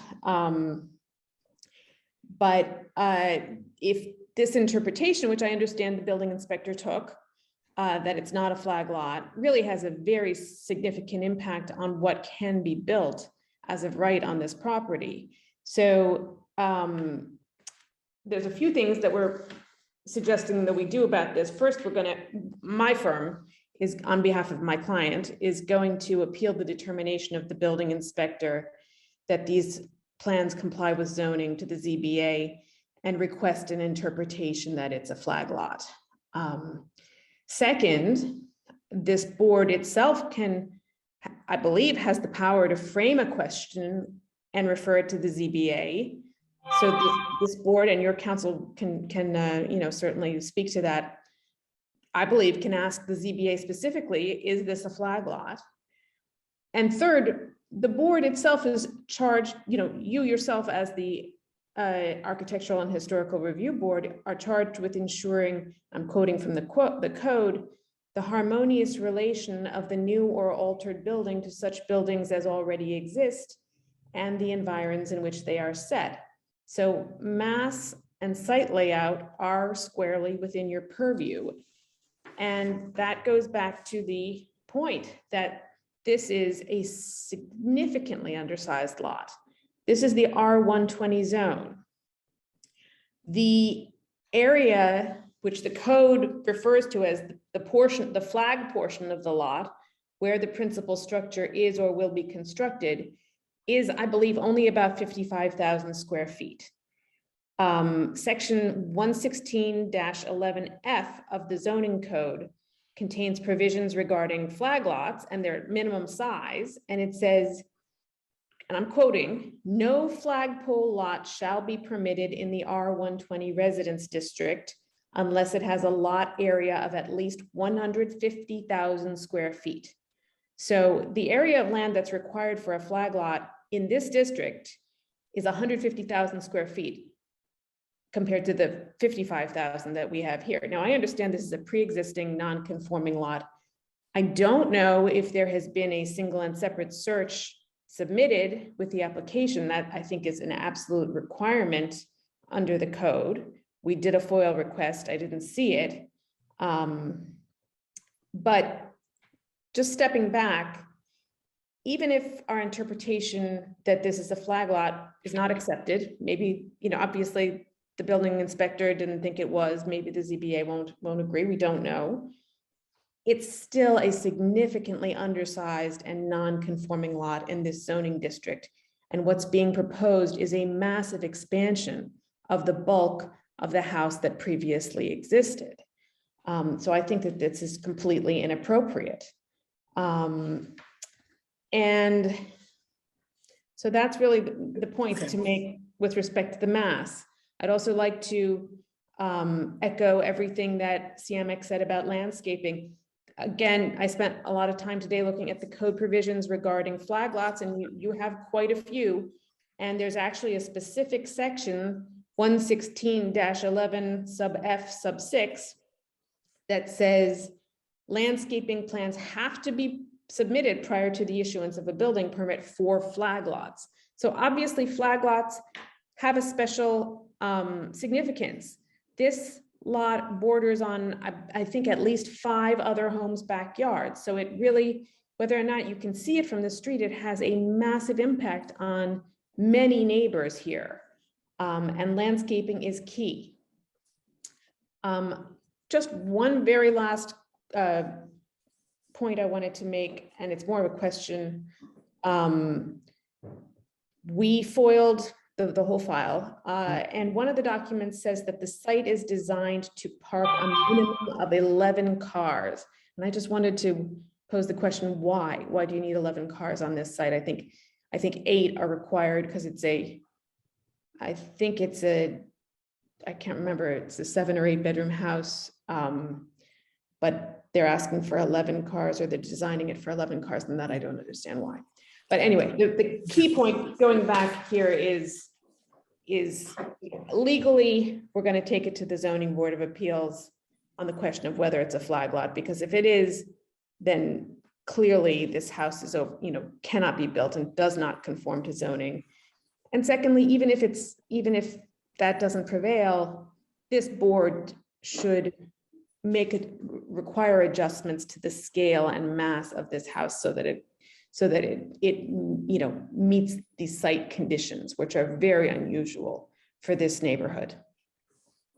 Okay, thank you, Nika. So you asked for interpretations. The simplest one is that which was offered by Lori herself, which she began her statement and presentation by saying this is a flag lot. So I heard that, yeah. And I so, agree with her. So by the client's own definition, this is a flag lot. That being said, there is an issue that I'd like to review with council and with Alex and the building inspector offline, because this may require the coordination and review by the various boards. And that's exactly why Alex was recently installed in the position of a planning director. So this is germane to his function. So we'll review that. It's clear by the board's comments that scale and mass from an architectural standpoint are definitely front and center, and for you, Lori, to think about with your client as you go back to the drawing board. There are also a lot of other issues, whether it be the decks, the glass, the fenestration, in terms of the ratio of the fenestration to the entire house, the height of the house, the garage, innumerable things. There's a lot of, as I said, food for thought. So from the board's perspective, at least from the chair's perspective, I want to go back and review this with Alex in terms of some of the issues related to zoning and the like. On the architectural issues, Lori, if you have questions, the board is available for you now. If you want to simply request an adjournment to consider all those things, that's fine too. No, I will request an adjournment. Okay, great.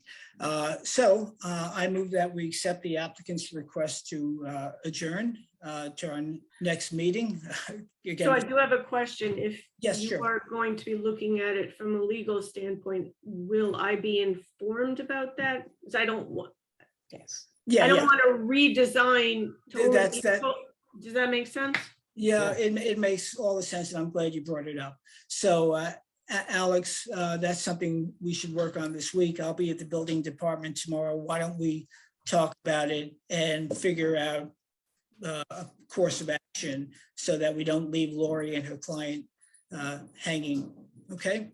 Because I do need, I mean, it's significant changes that I do. Yeah. You know. No, you should hold off on making those changes until we get clarification on some of the property issues. Alice, did you have any comments on that? No, I guess, are you going to be asking Tim for his interpretation of whether this is a flag lot? Is that your plan? That's part of it. Yeah, that's part of it. Okay. So Jeff, I'd just like to reiterate one thing, that the intent of our zoning law is to size of a house in relationship to size of the lot. And if we were to take this intention of how our zoning has been designed, this house does not correspond to the size of its lot. Right. So I often say there are two aspects to the law, the letter and the spirit, and we will look at both of those. Jeff, yes. before we go, Dan, the owner, would like to speak. Dan, would you raise your hand? What's his name? Rocket? Dan Yes. Rocket? Yes? Yes. Yep. I'll bring him in. Oh, shoot. Let me preface by saying I don't want to get into a legal discussion at this meeting. So if Dan, you're welcome to say anything you want, but I'm not going to engage in any legal discussion as to the appropriateness of how this lot has been deemed. Sure, it wouldn't be appropriate for this board to do that, but it does make sense for us to check in with the building inspector. Yes. That's right. And I'll add, if there is a challenge, I'm asking the Board of Zoning Appeals for an interpretation, there will be a public hearing scheduled where everyone here will have the opportunity to give input on that specific question before the Board of Zoning Appeals, since that is in their purview. Right. Okay. So Dan, welcome. Tell us. Well, thank you very much. Listen, I don't have much to say except, obviously I'm disappointed that people are unhappy with the house that we're proposing to build. We're obviously open to, all of your suggestions, and I can say one thing, and certainly that in terms of the hedging of the house or the shrouding of the house between our lots and the neighboring properties, you tell me what you would like and I'm happy to do it. I mean, we have every intention of putting up, whether it's evergreens or a traditional hedge, as high as you want and as deep as you want to satisfy you. I'm certainly open to doing that, and we intended to do that. We're happy to do a landscaping plan, but I wanted to assure everybody that certainly was part of the plan. And if you've got suggestions for what you want, please tell us, and we'll be happy to incorporate it. So at this point, look, I'm not going to get into a legal discussion about the flag lot with you. And also, let me couch. But except to say, I may just say that yes. There is a legal interpretation that this is not a flag lot, and that we had a building envelope that we could build in. And I spent $8 million to buy this lot in reliance upon that. And so I think that, the board should give some consideration that we made a significant investment here in reliance upon prior rulings about what the building envelope was that we could build in here. So that's just like to throw that out for consideration. Okay, that's again, that's an issue that can be addressed down the road. And if you've felt wronged, there are obviously there's recourse for that. But this board can only deal with what's presented. I'd also like to couch what the board does and how it acts in the context. We don't tell applicants what to do or what to build. It's a collaborative process, which we hope is collegial as well. Most of the time it is. And I would say 90% of the time, the result is positive for all. So I appreciate your willingness to be responsive, but no, at the same time, we're not going to tell you, Dan, what to do. We're going to try to help balance your property rights with the community rights and the suggestions offered by the board. Lori's been before us before, you know how it works. It's a given, it's an exchange of ideas. Sure. So let's proceed from there. We accept I'm going to continue on with the motion to accept the applicant's request to adjourn. And if I have a second on that by John Gregory. May I, just before you do this, may I, for the record, my telephone number is 917-56. I wouldn't do that. No, I wouldn't do that. So, I'm inviting. Dan, one year on a public on a public screen. Yeah, I know, but I'm inviting my. Well, okay, I don't want to be responsible for you getting cold calls from scammers and the like. So, And in any event, believe me, the building department has your contact information. And I assume your offer was in the spirit of Yeah, cooperation. of course. It's taken as such. So let's continue on with the motion. Again, it was second, I think, by, at this point, John. In favor?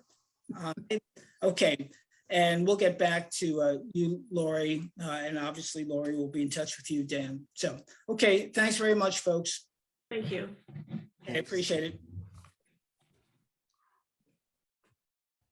Okay. All righty, let me just take this here.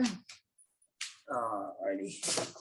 So now, and we're going to continue on, and depending on how much time, how time's going, we may take a break as we did the last couple of meetings, or we'll just plow through.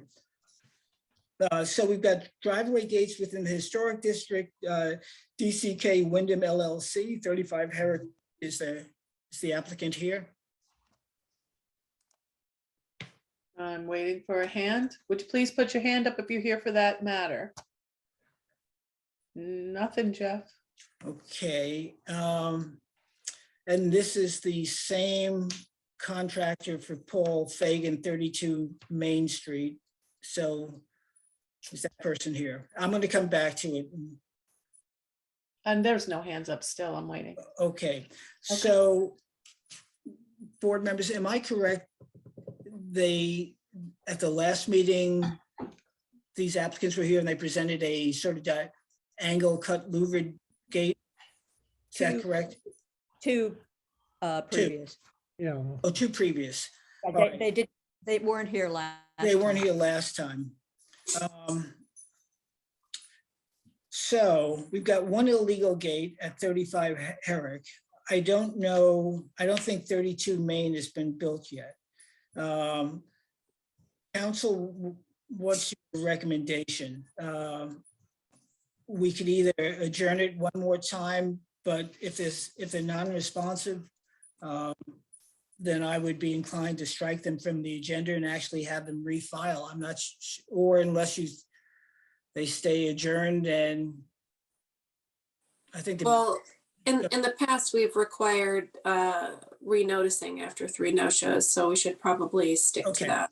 Okay, great. We'll stick to that. Okay, so on the matter of the application of DCK Wyndham LLC, I move that we adjourn for lack of appearance. And at the next, should they not be present at the next meeting, then they will have to repost and mail. So do I have a second on that? Second. Second by, I don't know, Sarah. I think Sarah beat you, Peter. Her turn. All right. All in favor? Aye. Aye. Thank you. Okay. And application of Paul Fagan, 32 Main Street, same thing. Move that we adjourn with a note that should they not appear at the next meeting, they'll have to repost and email for any subsequent appearances. Do I have a second on that? Second. Oh, there you go, Peter. We're good. All in favor? Aye. Aye. All right. Okay, let's move to non-historic hearings. The first one is a continuing adjournment for Heart of the Hamptons. And so then the next one up is 31 Roscoe Drive for amendments to a prior decision, a prior approval, I should say. Is the applicant or applicant's representative here for that? Haley Willis is coming in. Okay. Hello. Hello, Hi. Haley. All right. Haley, is it just you or is your client going to be here as well? I think Frank DeVito will be here as well, but if not, He's I here. will forge ahead without him. Okay. He's here. Okay. All right. So Haley, again, reintroduce yourself. Tell us your firm and who you represent. Yes, I'm Haley Willis with the Adam Miller Group in Bridgehampton, representing the owner of 31 Roscoe Developer LLC. And thank you for putting that up on the screen, Kat. You're welcome. Looking good. Okay. Sorry, now I'm trying to put it back in full screen and I can't figure it out. Anyway, so we took your comments to heart from our prior appearance before the board. As you can see, we changed the front door, which has already come up once tonight. The clear front door is no longer, it's more of a traditional front door now. And in response to your comments, many of which were about the detail or lack of detail, instead of some of the bits of character in the home. So we bulked up the columns, adding some detailing, and also you can see they're now connected to the roof line. The fascia was added there, which provides a little bit of detail as well. The windows, as you can see, last time we were here, we had talked about going back to the originally approved windows, but we're showing here the windows that are currently in place for a couple of reasons. First of all, it's a practical consideration that to not only to pull them out at this point, but also to try to order the replacements. Everything is very much back ordered. We are looking at extending the construction on this project by probably several months. And also kind of thinking about the comments that we got at the last meeting, which dealt with there not being, there were remarks that it looked like a spec house, that the materials were not of the quality of a custom designed home. These windows are the more expensive custom option, whereas what was approved were the standard kind of spec Marvin windows. So these, not only do we feel they're more appropriate for the home, but we also think they provide some of the detail that the board had mentioned they felt was missing from the project. And then another major comment from last time was about the siding, which we're keeping the vertical siding. And I don't know if you have the photos that we submitted from around the neighborhood, but there we go. That's a perfect one to start. I did a little drive through the neighborhood and I took pictures of several examples of vertical siding. This one right here on the screen is kind of a perfect example because it has so many similarities to what we're proposing to construct. And you can almost see it as a flip of where we have the natural siding on the bottom and the white on top. This house has it flipped, but the vertical siding is nevertheless part of that design.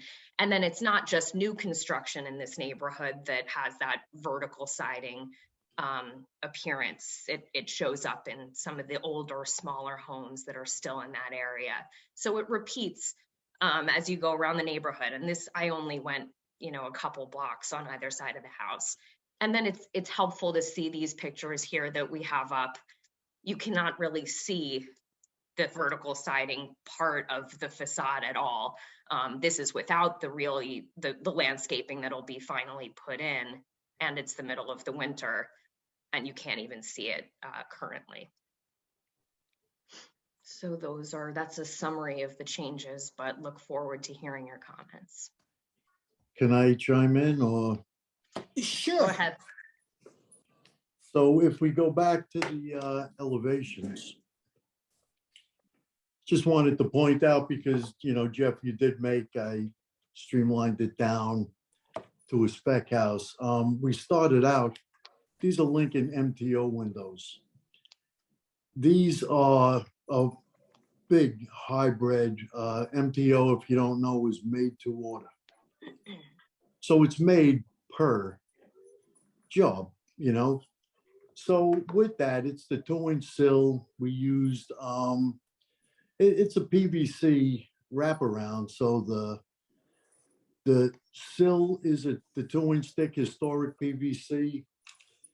The casing around it's PVC, so there's no wicking, no rot, no anything involved with that.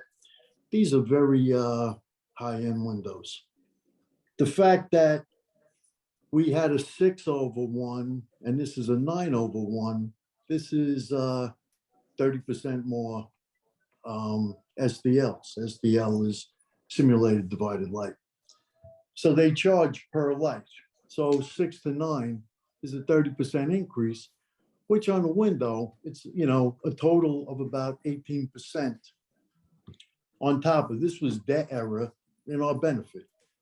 If you do look at the style architecture of the house, it is calling for more of a larger glass opening than a more traditional 6/1. I do like it. I think it works very good with the house, and I think it's a good point with the neighborhood. So I do have to apologize also. The earlier drawings did not show the fascia, the frieze board. If you did drive by, we do have a very large frieze board fascia. We didn't skimp on any of that. We did increase the size of the columns. I have a few concepts to that we could also do to the columns if you're looking for something a little more detailed. And if you go to the original drawing, because there was something about, you know, keep a rhythm. If you go to the original drawing and you go to what we did, we had the same amount of columns except for the front entry. I took 2 columns out of the front entry to just try to make it a little more open. So we added those 2 columns back in. But when you're going down the sides with the same amount of columns through there, we didn't cut any columns out. We didn't do anything. We didn't take any headers out. He just didn't draw them in these earlier drawings. So I would love to hear your input and see where we can go from here. Okay, so I'm going to turn it over to the board, but just a couple of comments. So Haley, I think as we might have begun the conversation the last time you were here, that these are amendments to a prior approval, which Frank, by his own admission, did not follow. And so we look at the design as if it's not there. So the practicality of the windows, taking them out, they don't even exist for us at this point. So the what was originally approved were windows different than this, and Frank admitted to that. And Frank subsequently in October agreed to take out these windows and to install the windows that the board had originally approved. And he did that quite willingly. So I can't accept your rationale of impracticality as well as the time it may take. Unfortunately, this has taken a lot longer by the actions of your client. I very much appreciate the fact that you are trying to reach some sort of compromise settlement, and I give you applause and credit for that. So let me turn it over to the board and that they can make whatever comments they want, and then I'll get back to it. Anybody want to start? I'll start. I think the columns are an improvement, showing that panel. I think that does beef them up. I'm still not convinced about the vertical siding, and I wonder if that could be painted. I know it's a travesty to paint such wood, but I still think that it's not something that you see very often, and therefore a paler color would satisfy some of my hesitation. It was represented to us months ago that these windows were sent, they were accidental. That the manufacturer delivered the wrong windows, and because of the good relationship with the company, that the right windows could be reordered easily. I think that was like in October, because I think that these windows are wrong for this house. And I think the heavy weight of the board and batten siding is still too heavy and wrong for that neighborhood. I think the columns look great, and I think the change to the front door has made a strong improvement.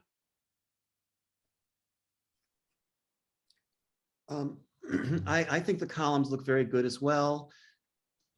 Frank, let me just hear from the other board members. Then I'm not saying anything. Oh, I thought that was, I think that was Peter. oh, that was me. Peter. I'm sorry, Yeah, yeah. Peter. Sorry, sorry. Okay. No, I think the columns, look great.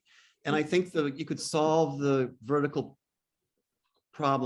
siding if you painted it white. I know it's teak. You don't want to do that, but I think it would fit in with the neighborhood better if it were just painted white. Would that be, I'm sorry, to match what's on the second story? Yeah. I have a question. Is the central window on the second floor, the one that's built is smaller, isn't it? Or was I'm sorry, in the tower, the second floor center window from the point to it. This one? well, I can't, but second floor, east elevation, second floor center window. East elevator, second floor, center That's window. it, right there. here? Yeah, right there. Isn't that built smaller? It has a higher sill, I thought. No, it's exactly Okay. like that. All right. I mean, I like the bigger size. Can I time it? Can I come in now, or you want to keep no, going? We're not finished. yet. I don't know if we heard Okay. from Mark or John. No. Mark commented already. I would agree that the only improvement here would be the columns that were adjusted. The windows are wrong. I think the siding is wrong. It's not a house that I would approve based on the design as it stands and what's before us, and considering the fact that it doesn't exist. Okay. All right. Frank or All Hal? right, let me come back into this. Sure. So I did, in September, we had the opportunity to switch out the sash, which is still there. We're now into February. We haven't come to a conclusion on that. So if we do go that way, it's gonna take about 26 weeks to get the sash done. So that's why there's two reasons why we went back there. One, it's a richer, much better looking window this way with this house, as my feeling. And two, it's fairness to the neighborhood that construction comes to an end, doesn't drag out through the summer months. As per the siding, so it's not a board and batten siding. It's a flat vertical siding. It can be painted, but we're painting over teak, which we all know is somewhat of a travesty. Teak blondes out. Teak gets very blonde. So why I put an oil on this to go with, I had to put something on the back. You can't seal the wood on one surface. We don't know down the road if it's going to get stained, painted. So I had to seal it all the way around, put it up. And when the oil dries up, this will blonde out like any teak surface. It looks like a cedar with a little more grain, but it doesn't blacken out like, how cedar turns black after time. This is going to stay a nice blonde look throughout. With the white shingles and the white trim, it's kind of a good. You're looking at dark and light right now when you see the house, but it's going to blonde out. You've seen trim on boats. You've seen teak in your life, the teak benches in the village. That's the color that this house is going to turn to. Okay. Let me ask for any public comment if there's any. And then if not, I just want to make a few more comments. Any hands up? Oh, hang on 1 second. Screens everywhere. Up, no hands up. Okay. So Frank, I very much appreciate your concern for your neighbors. I wish you had had that much concern for the community that this board represents.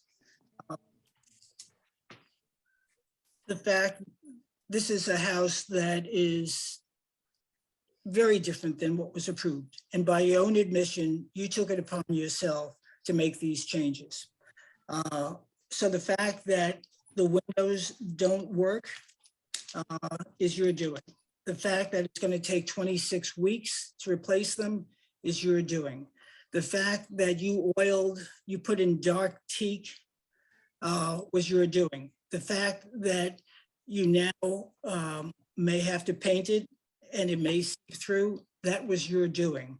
I've grown up around boats and I know the difference between dark teak and light teak. This is dark teak.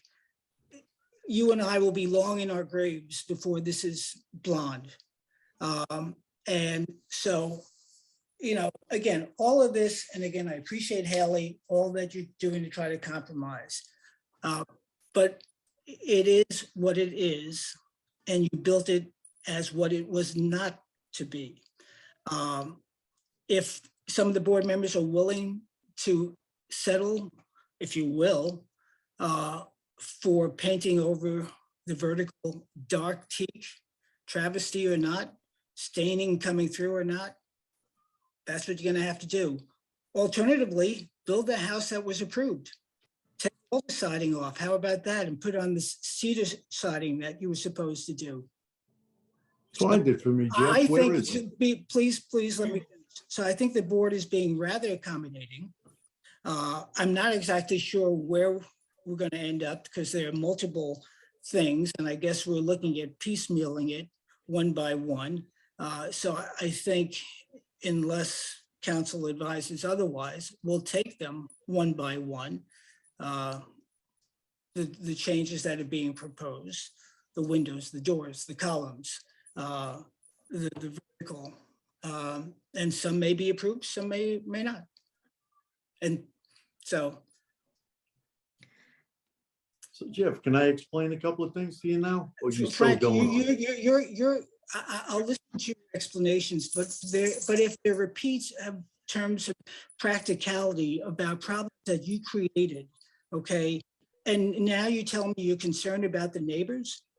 I think that we should steer the discussion towards what the proposal, what we're attempting to build. Okay. I think that we've actually, you know, I know that you say that what was built is so different from what was proposed, but I think that we've, over the course of a few meetings, we've narrowed down the remaining objections. We are trying to kind of tackle them point by point because that's logically probably the best way to come at this. But rather than rehash, you know, who's to blame for what, you know, we're just as we say, we're here as if this was a brand new house. So we've narrowed it down that there's concerns remaining about the siding and about the windows. That's pretty much what I'm hearing. It sounds like the columns are acceptable. The front door we changed out. I was, as not having any information about the aging of teak, I was swayed by Frank's remarks about the teak aging on the siding and going more blonde, which is a term that I also like. But I'm wondering if that was convincing to anyone on the board, if that gets us closer to where we're trying to get, or if painting is kind of where we're left on the siding point. Just to clarify, this is not dark teak.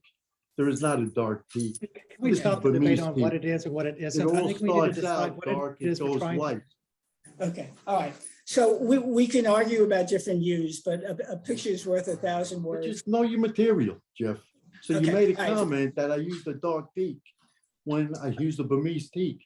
That is a light teak. So what is it you're proposing, Haley? I was just wondering if that was a convincing argument to any of the other board members that the way it looks now is not going to be how it looks ongoing. I was not convinced. I was not convinced either. Fair enough. So, all right. So let's do it one by one. You started off with the windows. So board members, and Alice, do you think this is the right way to go about it? No, I don't. Okay, so tell us, Alice, how you would want to proceed. Well, I mean, you're either going to approve this application or you're going to deny it, or they're going to come back and ask for an adjournment. So it sounds like we're not at the point of an approval. I understand trying to poll on the specific elements, but I think we've pretty much gotten that consensus. And I think Haley already said that. Okay. I think it's pretty clear what the response will be if they come up with the same thing next meeting. So right. So yeah, I think each week we're making incremental progress, but I think we understand, unless Frank wants more clarification, I think we know what your comments are, and it's a matter of us going back to the drawing board and figuring out, you know, how we may be able to work that into the next submission. Okay, so you're asking for adjournment. Wait, can I we, just want Frank to be, yeah. can I bring some Sunteak in so you see what it lightens up to? Or maybe we can go, instead of a painting, maybe we can go with a pickling, a white stain on it, something a little lighter. Frank, more you natural. can come back with whatever you choose to come back with. You're concerned about time. The board gave you some ideas, but if you want to come back with something else, it's your time, it's your house. The CO is up in the air, so you don't have the approval at this point.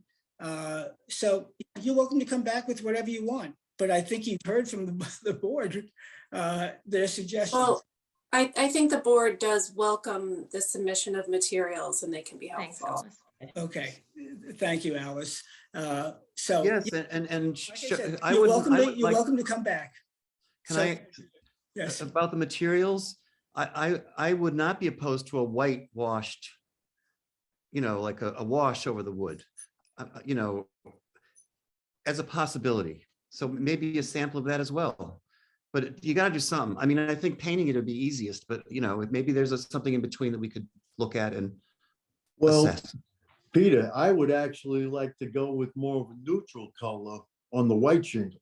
I would like to bring the whiteness down to a earth tone or something like that. So why don't you come back with what it is you want us to look at, and we'll look at it. Yeah, I think this is the time at this point. This is the first time that we've come back with a color scheme. Yes, exactly. Great. This is the first time that we've been able to identify like the contrast in materials as being the main objection. Okay. So that's All very right. helpful to hear, and we'll definitely look into that. Okay, Good. thanks. Thank you. Okay. Thank you. Thank you. Thank you. Thank you, Alice. So we're Thank you. requesting an adjournment. Yes, thank you, Alice, and thank you, Haley. Good minds. So I move that we accept the applicant's request to adjourn to our next meeting. Do I have a second on that? Second. Second by Peter. All in favor, aye? Aye. Aye. Okay. Did you say aye? Everybody. All right, so we're adjourned to the next meeting on that. Okay, how are we doing on time here, folks? Not too bad. Not too bad. Okay. Yeah, not too bad at all. I'm pretty impressed tonight. Well, all right, well, let's continue on. All right. So the next applicant, Margaret Lewis, 63 Dale Street, submitted a request to adjourn to the 14th. I move that we accept the applicant's request. Do I have a second on that? Second. Second by John Gregory. All in favor? Aye. Okay, so that gets moved. All right, hold on a second. Let me just order my files. Okay. So then we are, sorry about that. Kevin, I'm sorry, at 306 Hill Street to construct an addition. Okay. John McNeil. Okay. Okay, all right.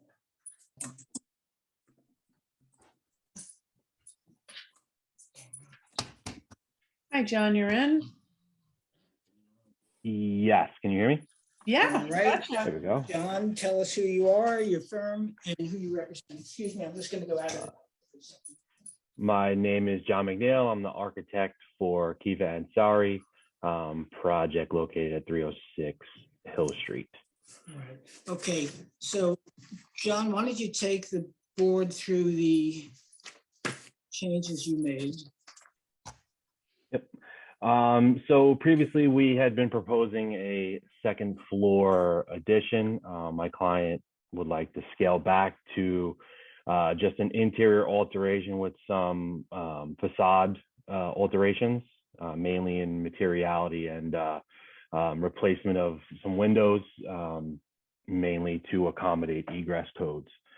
So that's the bulk of it. What he wanted to do, so these are the existing elevations. This is the house as it stands currently. If you could go to the, yeah, there we go. So you'll see on the front elevation, One of the windows got eliminated, a larger window, which is the smallest allowable egress size, casement window to keep with the, all the other window styles of the house, was put on the left side of the elevation. And we added a couple of windows in the middle to match the existing kitchen window because we made the kitchen interior a little bit bigger. You can see on the right side elevation, which is the, let me get my map direction right. Sorry, it's the west elevation. That is a bedroom as well, and we increased the size of that window to accommodate egress as well. The client would like to replace the current siding, which you could see in the pictures. It's kind of that wavy edge. I don't want to say asbestos, kind of cementous shingle siding with a clapboard siding of the same color to match. And they'd like to replace the material on the roof to be a cedar shingle roof.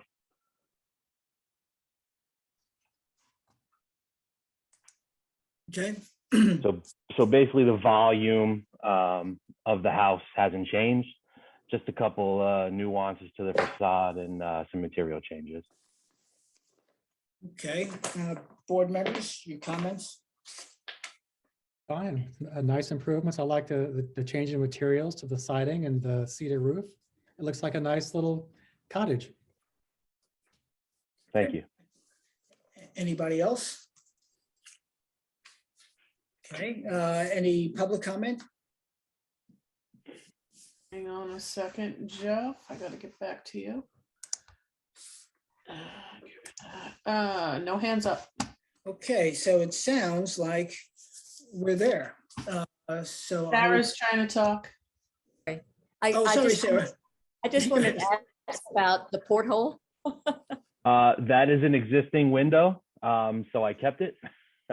It did seem a little funky and kind of, when I walked into that room, when I measured the house, I was a little taken by it, but somebody thought it was a good idea at some point, so I wasn't going to change their mind. Okay. Okay. All right. So it sounds like we have consensus and agreement that we should approve the application. So I move that we do so. Do I have a second on that? Second. Second by John. All in favor? Aye. Aye. Great, thank you. So that is approved. Okay, great. Thank you so much. Have a good night. You too. Thank you.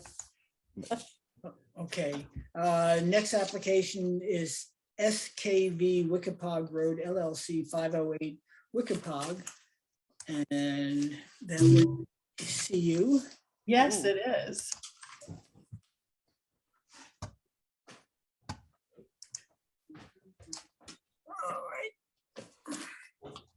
All right. Jeff, on this one, did we ask them to present which option I mean, this isn't a multiple choice test for us, so they need to pick one and present it, correct? Wait, do we have why are there multiple submissions? No, multiple choice in the submission.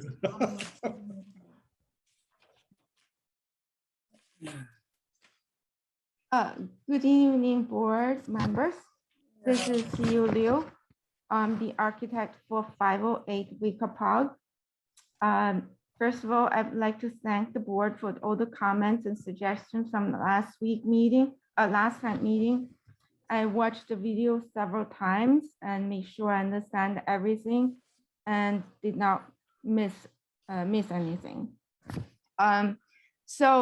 Here are the comparison of the front elevations and the side and the west side. Everything is pretty much identical except the roof line, which I will address later. So I would like to start with the front elevation. The top is the original design, which is like our control. And the first one is the option one. And you can see we took out the barn doors that flanks both sides of the window, and we eliminated the glass on the side of the staircase on the west side. And we also reduced the size of the actual glass that's on the staircase by eliminating that and also reduce the size. I reduced 86.35 square foot, which is like a 60% of reduction of the windows. And then also we took the glass door out, and then we put in a solid door. And that's the fenestration changes on the front elevation. How do I get to my next page? Oh, this is not my screen. Could I share my screen? You can go to A6. Okay, got it. So no, the comparison of A6. I mean, I got 6B. What would you like? Yes. Say the rear of the elevation, we reduce the glass sizes. You can see at the sunroom, we took out the panel. So we eliminate that panel. And the doors on the top and the bottom are all reduced. On the top, the doors, we reduced by a foot. On the bottom, we reduced by 6 inches. We get rid of the side window, which is on the right-hand side at the rear elevation. We also reduced the service door, and that, and also at the top of the gable, we changed the material to board and batten, which is matched the front door. And we also changed the mutton bar, which is also more consistent in design with the front of the elevation. So the glass reduction for the rear elevation was 116 square, which is about 12%. I think I am done talking about the fenestration, which is consistent with both option 1 and option 2, because option 1 is the gable design and option 2 is the hip roof design. And then we're gonna go on the east elevation, which is we're looking on the left. We can see that I moved. We go back to the comparison. Yeah, on the side elevation, the mudroom porch, I pull it more towards the front. Could you move your cursor to that point? It's right by the word option 1. Yes, you can see the porch column is brought more towards the front, and therefore the connection between the side porch and the garage gable is more smooth. That's the roof line in terms of the roof line. And then could you go back to the first comparison? Which one? They're all numbered. Would you mind I share my screen? Go ahead. You know what? That'd be great because you have your marker. A little bit faster, probably. Yeah, you got it. Thank you so much. It's okay. I apologize for that. So, do you see my screen? Yes. Yes, thank you. Okay. So on the west elevation, I moved this dormer more towards the backyard because one of the complaints from the board member is that it's reading a little bit two-dimensional. So when I move it, it's a little bit less flat. In terms of the roof design, I spent a considerable amount of time to look at the gable and the hip roof design. And I also met with the homeowner and their talented contractor. And we brainstormed and we tried to figure out the best solution for a hip roof. And that's our option 2, which is like this. And I would like to show everybody the rendering because that probably is a little easier to see. So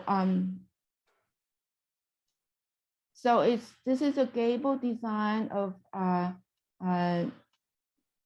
this. Shoot, how do I move them?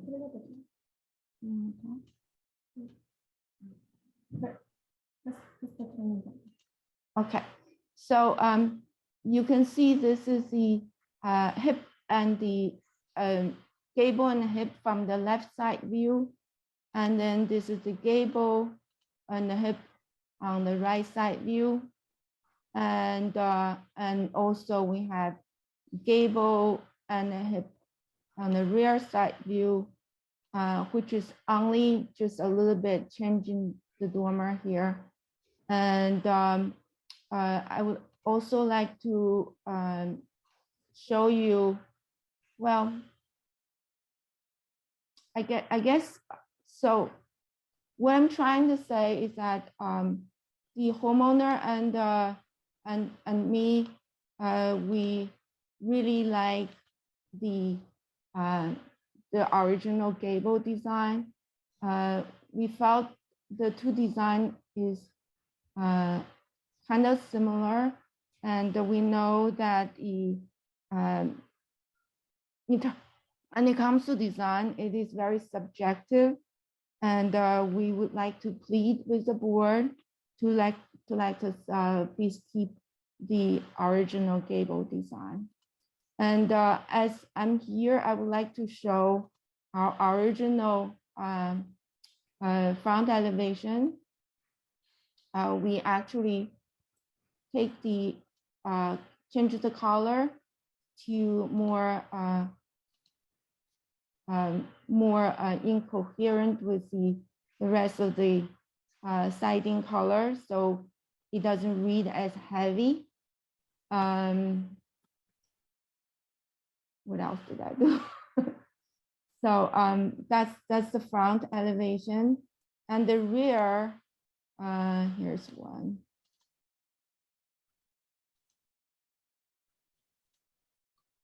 Oops. You can see we reduced quite a bit of the glass. So I know, and you can see a lot of the glass that's under the porch. So in terms of light pollution, I think it's somewhat controlled. At our last meeting, the board approved the landscape plan. Our landscape architect is on standby. I wonder if board has any questions for him. If not, I would conclude with my presentation and listen to what board has to say. Okay, so let me turn it over to the board. Just, you mentioned that the color is different. Can you describe it? Oh, we just didn't make the, there used to be gray panels here. So now it's a white or an off-white, or, and is it? It's gonna be just off-white. What is it? This is the original design that has dark gray trim around it, and we took it out. Right. So simply put to you, what's the material of the siding? But the siding is cedar roof. I mean, it's cedar sidings for most of the portion, and we have board and batten on the side, on Right. portion of it. So I think it's probably easier to see it on the 2D, so you can see portion of it is board and batten, and portion of them is horizontal cedar siding. Okay, let me turn it over to the board. We may want to see a sample of the color, but let me turn it over and let's start with Peter, because there's some roof designs here, and you are the roof maven. Oh, God, help me. Well, overall, I think the middle gable, the entrance gable looks very nice. I think the back looks very nice.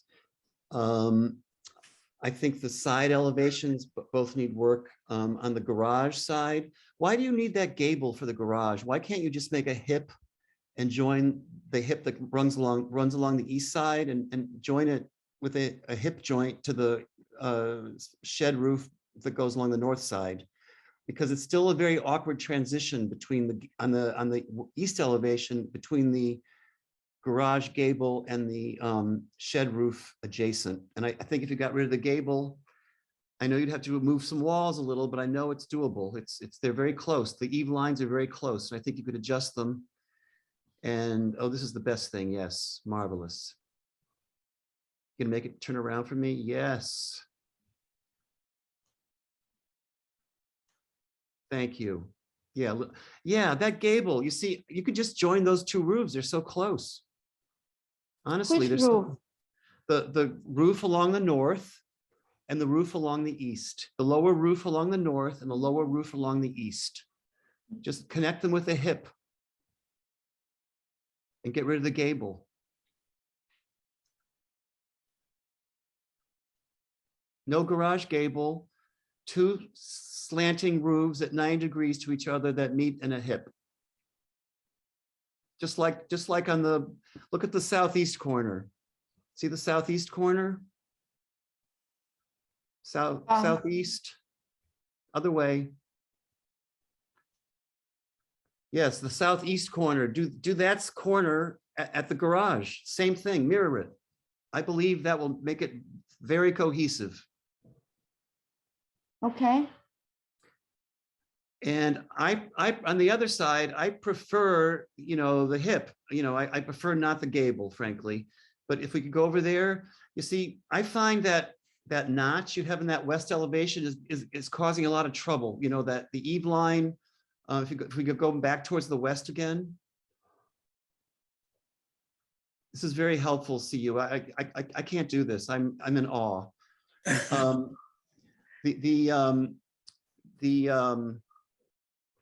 Yeah, that notch, that setback, it makes the eave jump up, at the crease, the eave jumps up, and then you've got that funny gable. Again, I'd lose that gable. I would lose that gable. And I would try to straighten that out. Well, the reason that that has a jog is because our lot is somewhat tilted. So it's tilted so that the house stepped back. I understand. So that's what the situation is. And if I do a hip roof here, it will be somewhat like the front hip. It goes hip and then has a drop, because that will be hip and a drop. No, I think it's hard. It's a difficult problem. If the board really think that's the way to go, we will accept it. We just we prefer the gable, of course, but Well, let's hear from the others. Okay, I'm just one person. Let's hear from the others. Great. Okay, thanks. Anybody jump in?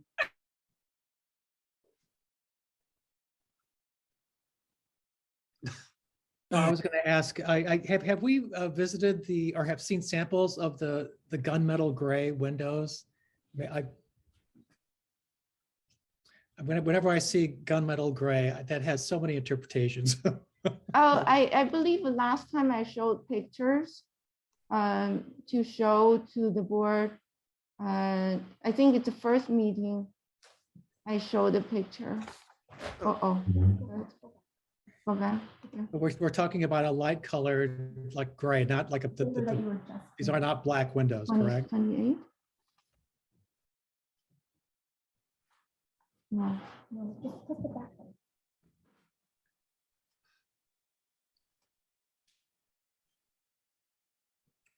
Okay. That's one.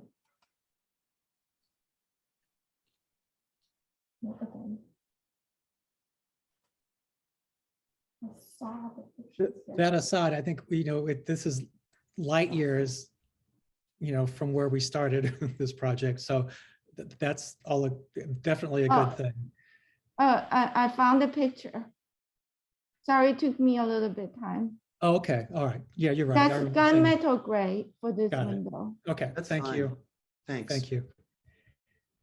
Yeah, I mean, with the Peter's comments about the roof lines, I mean, that's his expertise is much greater than mine when it comes to design from that perspective.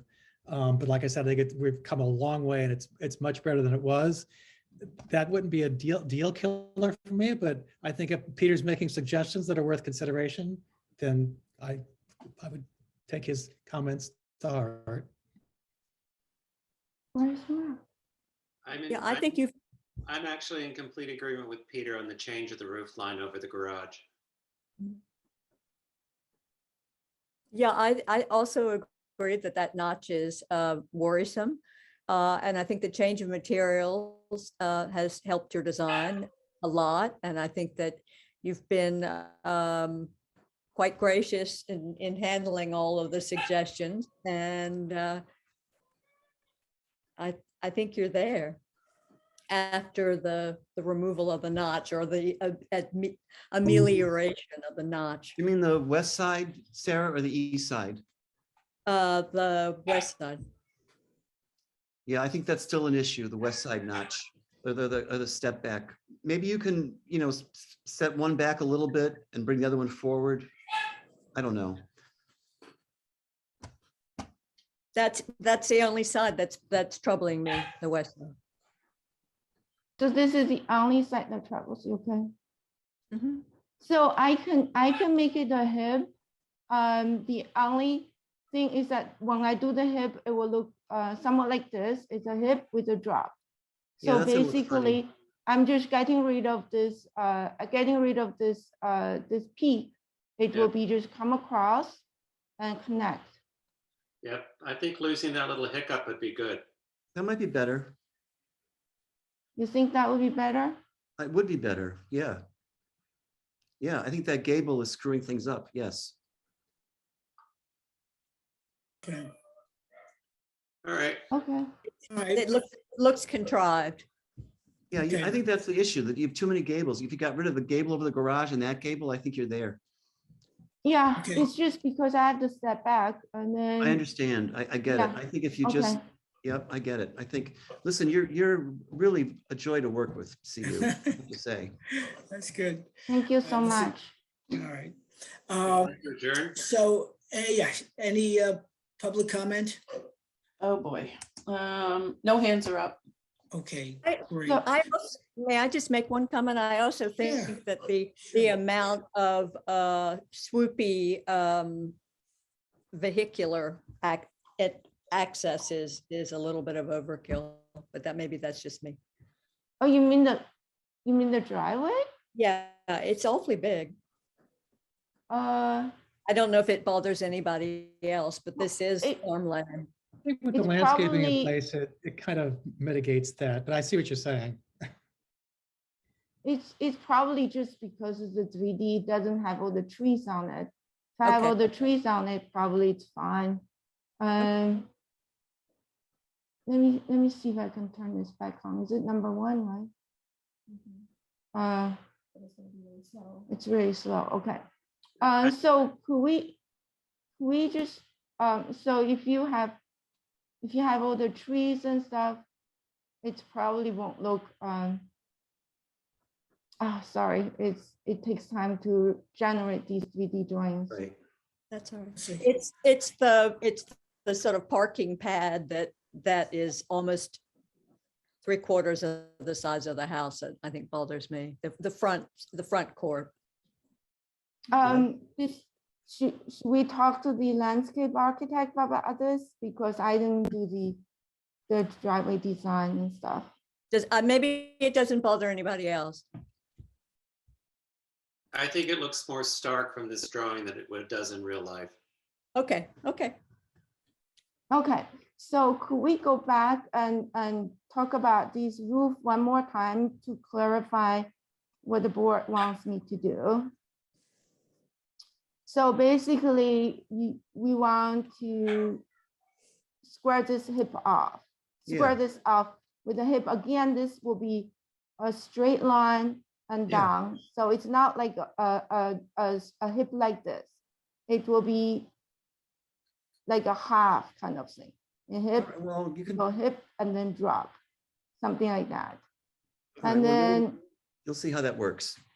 okay, and then this part, the same thing is going to be across and drop. Yeah. But do we have other comments other than these two? Not me. Not me.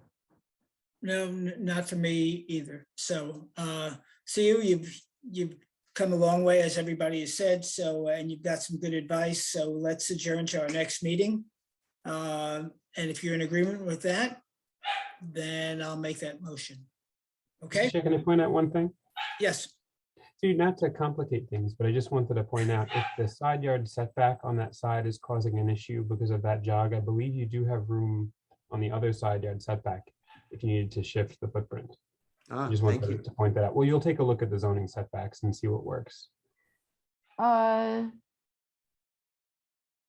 Okay, I'll talk about this with you next time, Alex. Sure. Okay, You mean move the entire house? Just what is my minimum setback? I'd have to double check and see what you have on the plans here. All right, let's. Yeah, we're going into design concepts. Yeah, so let's. You guys can. I will clarify talk that at the building department. And yeah, I will if write that's that any out with plans. Alex. Alex, I have a it's a not it. I can use 4 times roof for this lot. All right. Right. So, all right. Okay, the placement on the property, you guys can work that out at the building department. Let's accept the applicant's request to adjourn. I make that motion. Do I have a second? John Gregory, all in favor? Aye. Thank you. See you. We'll Thank see you again in Suzanne. a few Thank you weeks. very Thank much. you.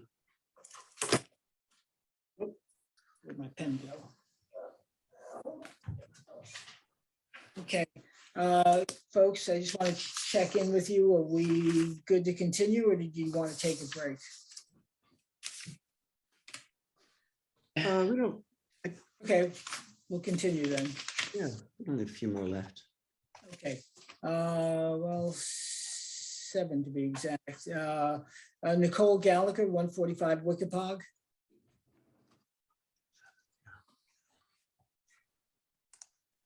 I'm waiting for someone's hand to go up. I don't see any. Okay. All right. So that will be adjourned. Okay, they're not here. Okay, let's go on to. Does anybody know the name so I can see if they're here? Nicole Gallagher. Okay, I don't see any Nicole. Okay. Okay, right. All right. And this had to do with the barn and we can continue offline discussion on that. And the historic review. Okay, so number 7, 100 Halsey Lane, 144 Pulaski. Again, I'm waiting for a hand. Oh, there we go. Oh, where did it go? Okay, I got nothing. If you put your hand, there we go. There he is. Thank you, thank you. This is Miran. Hey, Ron. Thank you. Give him a little help getting in here. And your video. Start my video. Yeah, would you please? There you go. Hi. Good afternoon. Hi. How you doing? Good evening. Jackie, can I ask you to bring up the latest rendering? Well, please? Kat's gonna do it. Okay, and then Mayron, just out of formality and just introduce. Mayron Talley, Studio B&M Architecture. Architects for the project for 100 Halsey LLC. Oh, thank you, Jackie. It's Kat. Oh, Kat, I'm sorry. All right, so board members, you guys had a few minor comments last session 2 weeks ago. One was to bring the fascia in the middle to line up with the two gables. I forget who mentioned that, but it was Peter or John, and that's reflected. That is correct. Whoever is moving it, yeah, yes, that's it. The other comment, correct. The other comment was to change the color of the windows from gray to white, which is now reflected both in the in writing, and thank you, and in color. Comment number 3 was to get rid of the louvers at the gable end walls, which we did get rid of. The louvers are omitted on 2 sides. Right. And there was another comment about the front door. It wasn't a comment from the ARB, but we figured, you know what, let's address that. We changed the front door to almost half glass, half solid, so that at least there's a sense of privacy there. I think one of the board members mentioned that the last time. So the front door has changed from full glass to half glass, half solid, same with the side lights. And the very last comment was, again, it was not a mandatory comment from the board members. The lighting, client is proposing a very small downlight, high hat, so to speak, under the soffit. And those are the changes that the board requested. Okay, board members, go ahead. It looks great. I love the white color, white windows. I love the graphic effect. The eave line is perfect. One thing you didn't do, which I really wish you would, which is go ahead, recess the lower part of the porch fascia. It's in 2 parts. If the lower fascia could align with the face of the columns, it would lighten it up, and it would be more of a classic relationship. In other words, align the face of the columns with the fascia, Peter, right? Yeah, like could you just bring the fascia in, the lower fascia in? Right. And okay. So that it aligns with the columns. Not a problem. Great, because that's how they did it. They do porch architecture. That's how they usually did it. And this is a traditional house, and I think it's really charming and good looking. Thank you. If you make that a condition, we'll make that change if the project is being approved tonight. Absolutely. Great. I think it looks good. It's amazing how different the front door that makes the house look. It's much more residential looking. Yes. It's a cute house. It's Thank really you. nice. Thanks, John. The It's white really windows nice. look great. I think the graphic treatment now with the white windows and the trim color is great. It's crisp. It really is very good looking. Thank you. Thank you very much, guys. So could we just make that in a condition that will just pull that lower fascia in? Yes. Alice, can we do that? You comfortable with that? Generally, I would say no, but I think that's simple enough where we could. Yeah, we could yeah. I think so. And given that we're still in Zoom mode, which, by the way, by the middle of March, we may be out of. We may be back to in person. So yes, I'm okay with that as well. So Mayron, you'll just have to resubmit the drawings and the rendering. Okay. All right. Very good. Very good, Jeff. Thank you, sir. Okay. So are you gonna make that motion, Jeff? And we'll make it clear exactly what the change is. Okay, so I move that we accept the application as for 100 Halsey Lane LLC at 144 Pulaski Street, as submitted with the provision that the lower fascia be drawn flush to the column. Is that accurate, Peter? Yeah. Okay. Okay. Do I have a second on that? Second. Second by Peter. Okay, all in favor? Aye. Okay, approved. Great. Okay. Thank you. Thank you very much. guys. Mayron, thank you, Peter, as well. and Thank you. board members. Good. Thanks. Have a good night, guys. Thank you. All right, take care. All right, next application is Anthony and Elizabeth Sonore at 117 Kapog. Giuseppe's coming in.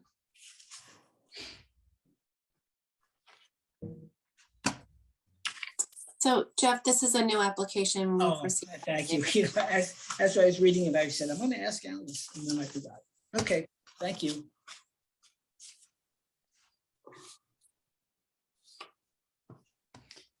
Hi, Giuseppe. Hey, good evening, guys. How's it going? Giuseppe, introduce yourself and tell us your firm and location. Yes. Good evening. My name is Giuseppe Adragna. I'm the architect for Mr. and Mrs. Signore.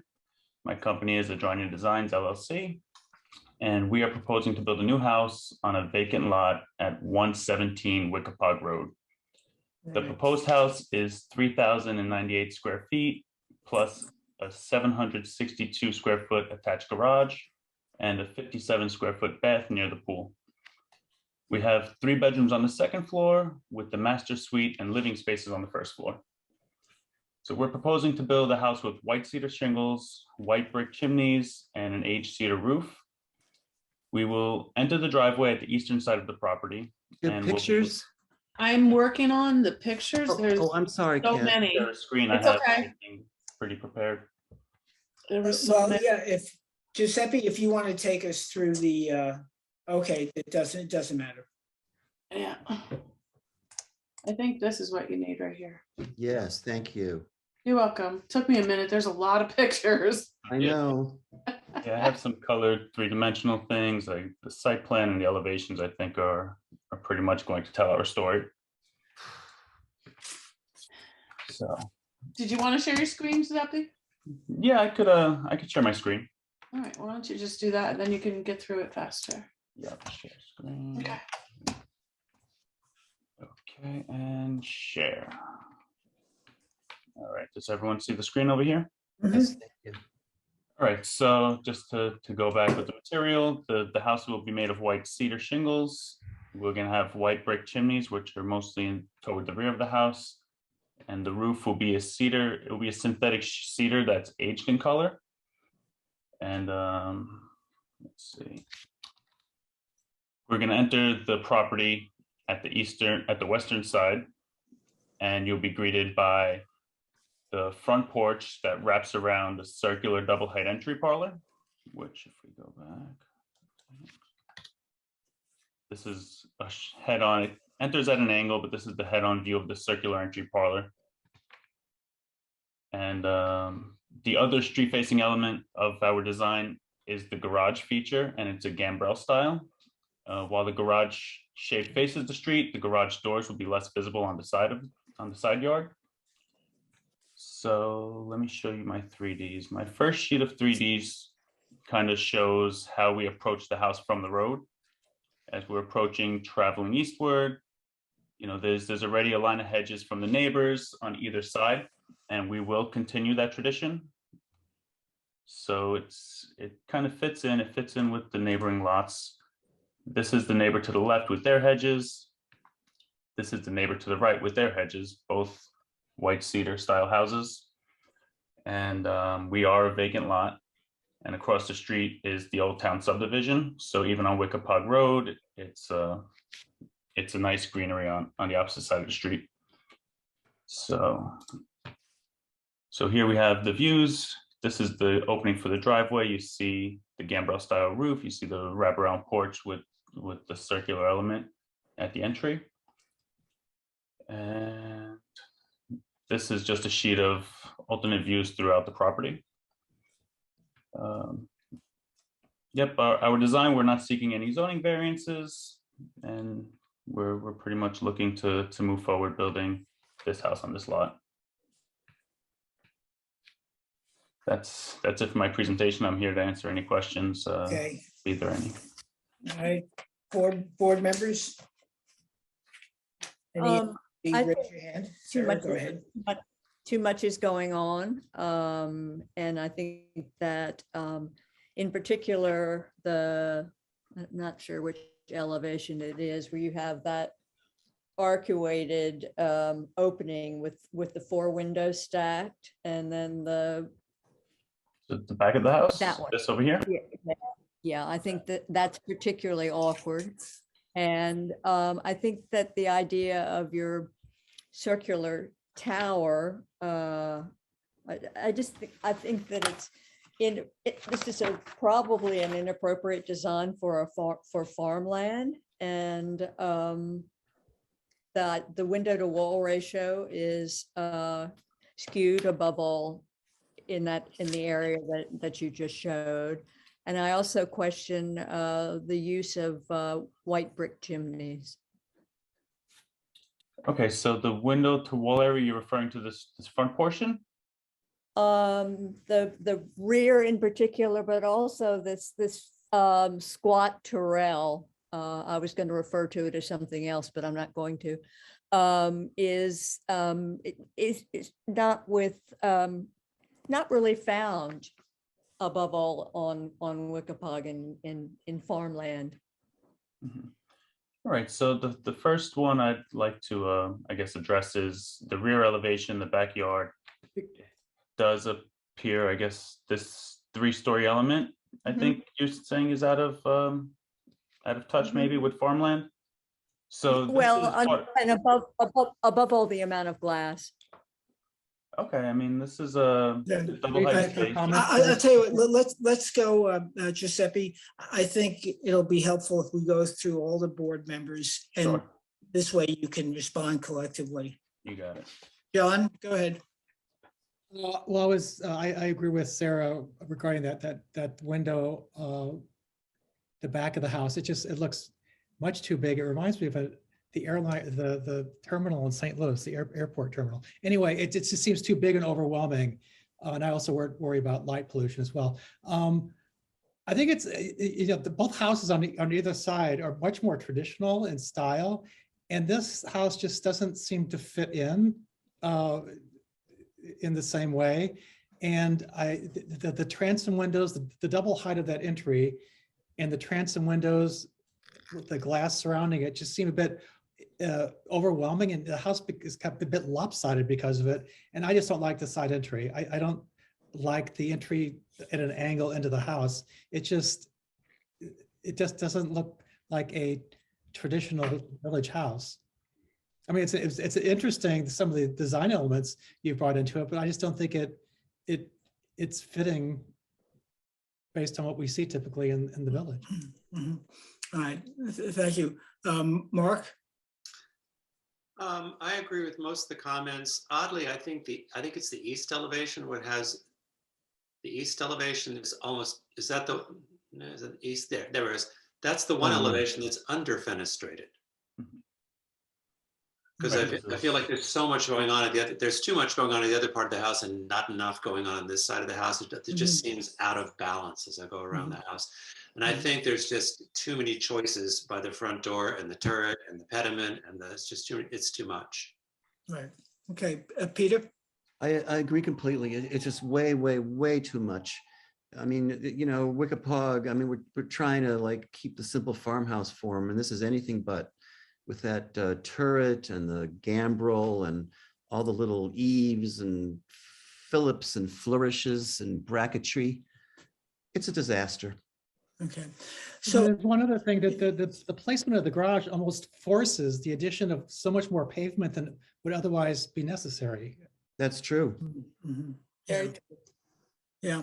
So John, I'm sorry, it's Giuseppe. I think what you're hearing from the board is less is more, or simple is better. And Sarah and John's comments about, and some of the other folks as well, in terms of the turret being not only out of place in terms of disharmonious with the character of the neighborhood and the farmland that once was, and to some extent, some of the farmhouses still exist. I've seen the turrets executed in a few cases, and I haven't found one that works. And there's one on, yeah, There's a half bird on- there's a half bird on our street with a side entrance, that an angle entrance that John may have been referring to, and it just doesn't work. And so it's yeah, you've got a lot going here. That's what the board is saying. I think I would review their comments. You're welcome to chat about them this evening a little bit further, Giuseppe. Oh, I must say also on the chimneys, I don't know if anybody has an issue with the caps, Yes. Yes. but it just adds to all this stuff going on, both big and small. And so I think that's the consistent message. And I agree with Sarah with the white brick. Somehow a whitewashed brick is more appealing than a white brick. Yes. Right. I don't disagree with that. Okay, so Giuseppe, your chance to chat or. Yep. So I think everything was kind of, I know that there's a big element, the turret, that's really the greeting point. And the round shape, I guess you're saying is out of style with the neighborhood, which I'm not here to argue with your neighborhood. You guys are obviously very well versed in what fits in. But I think maybe toning down the circular element might be the next step. But that double height entry is really the flow of the interior that I'm going for. So I think maybe removing that circular element, maybe going to something octagonal or squaring it off completely with a similar shingle style roof will tone that down. And you're referring to, I guess, all the volume and mixing all the elements together, which might also include that bay window in this front bedroom. So I don't think there's way too much going on, but I'm going to take your comments on that and tone it back as much as I can in the correct way. But yeah, I think ultimately it's a traditional gambrel style house. We have the garage gambrel and you have the main bulk of this gambrel coming together and creating this mess that fills it in. Yeah, it's the stuff in the middle. Yeah, these items in the middle, which may not fit in. Maybe it's too sleek. It's less of a farm style that it's an AZEK panel. So I'll definitely revisit the shape of this double height entry parlor. Then going back to the backyard, it's we like the shape. I don't know that it's overly out there. I know it is different. It's more of a modern touch on the classical house.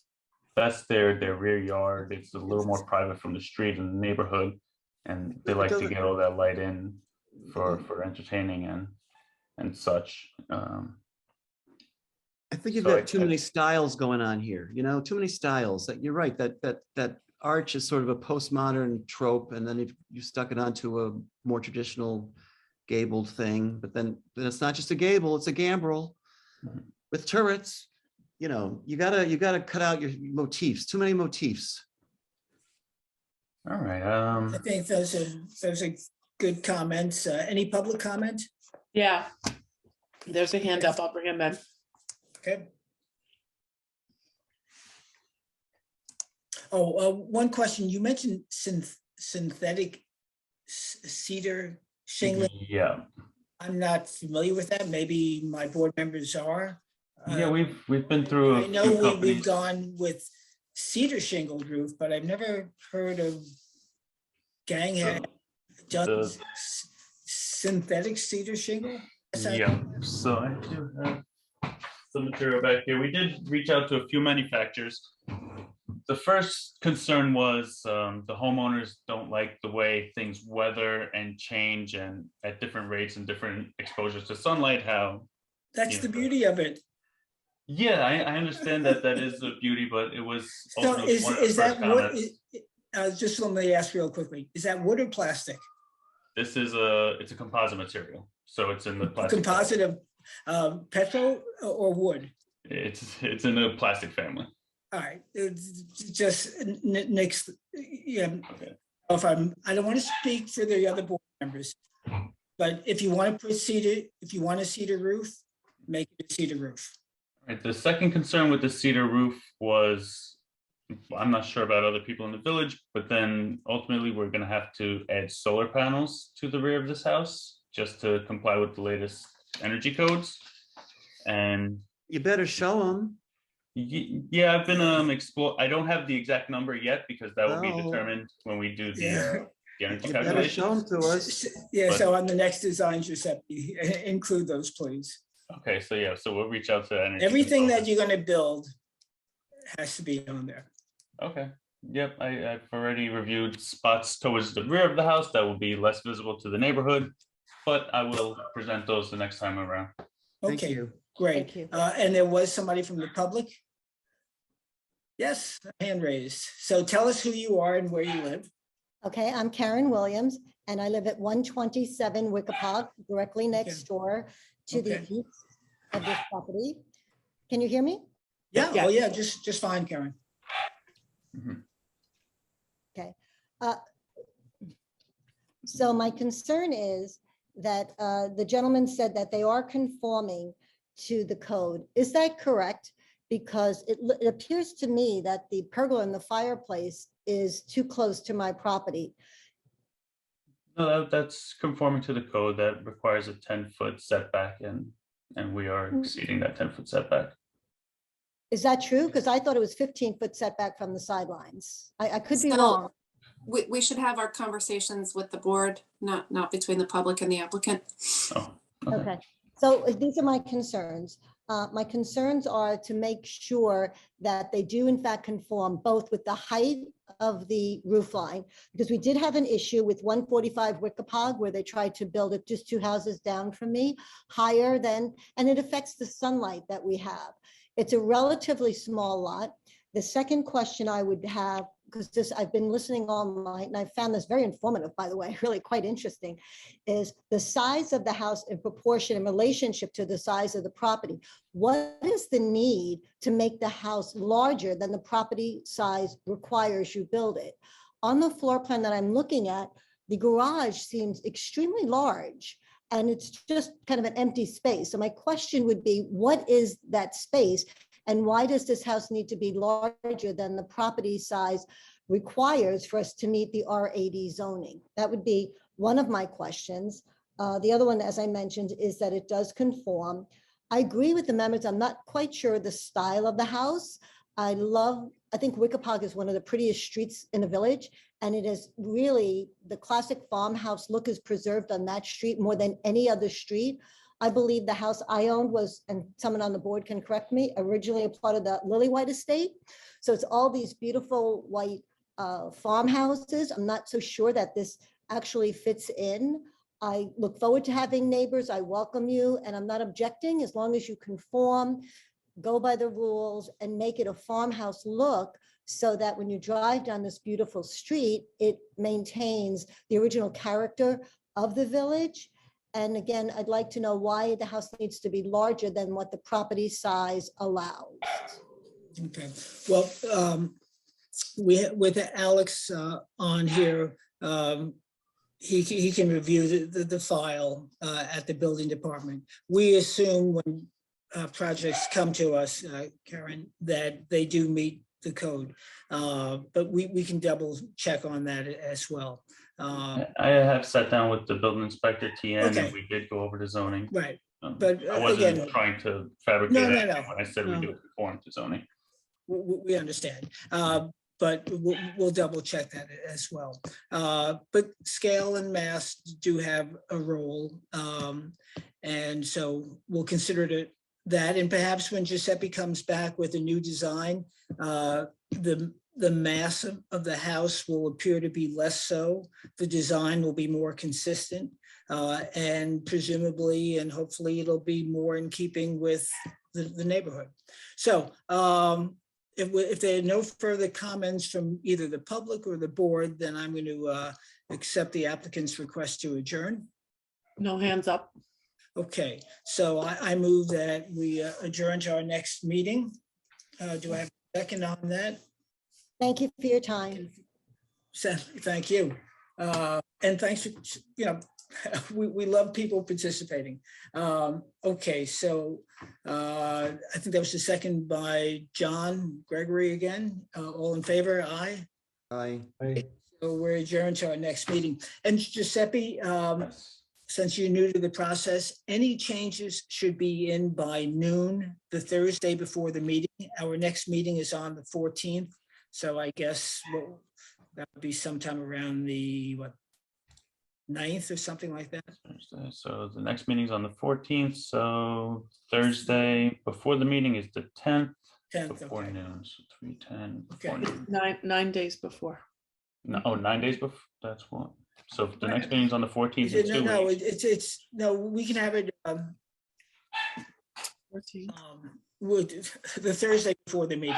So because our next meeting is until the 14th, you get a little extra time.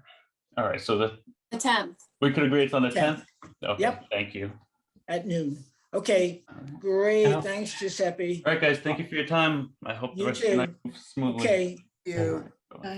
And I'll mention right, this quickly, if let's- anybody would like to see the zoning calculations, we do have the plans available. If any of the neighbors would like to see, they're on file in our department, and we can also share them electronically. Okay, that's good to know. So Karen, if you're still on, she can go to the building department as well.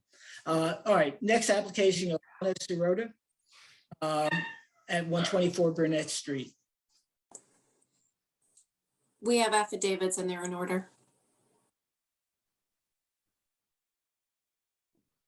Okay. Eric Peterson is in. Eric, tell us who you introduce yourself, your firm, and who you represent. And where Yes, I'm Eric Peterson. I'm the architect representing the applicant. And if it's simpler to share the screen. Yes, sure, go ahead.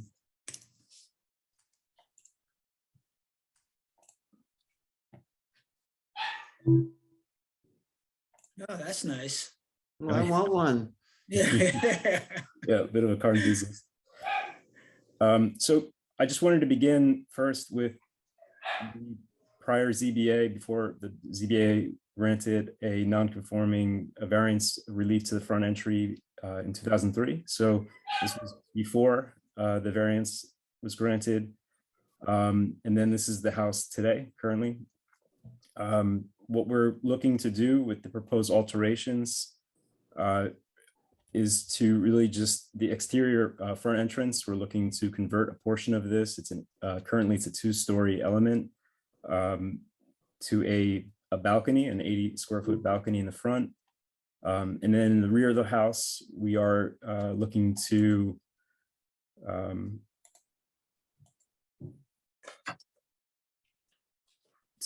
convert this 1-story roof line to a roof deck again, which I'll show with the renderings. This is the current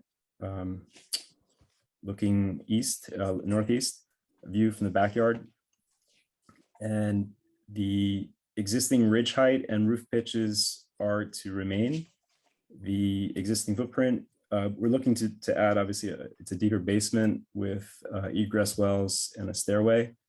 And we are adding or proposing to add a pergola and replace the existing pool, while the existing pool house will remain, and potentially, depending how things go, the existing pergola might match the new pergola, but that's the plan for now. And that there is at least an 8-foot hedge running along the front of the house, just for which we're going to maintain. We're proposing to remove the arbor that's there and fill that. And the one additional point would be just, it's a bad photo, but this is from the street, just to show the hedge line and the relationship of the roof and the hedge from the street. The existing front elevation, the side elevations, and then the rear elevation. the proposed front and right side elevation, rear elevation, and left side. And this is without the hedge, but this would be the front.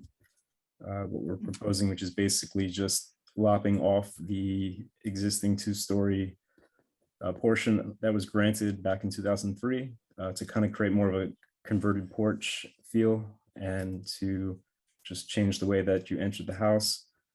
And then in the back of the house, again, keeping the same roof lines, just removing the existing one-story roof line and introducing the rear proposed roof deck with the pergola. We've got the shingle, something similar to what's there now currently, and then a clapboard for the upper half, which would relate to the existing pool house. And for the balconies, just for precedent, there's a number of adjoining properties that have, well, immediately adjoining, this is the house, the 124, this is 118, and then the southern neighbor have roof decks. So just for reference. And yeah, so that is the presentation.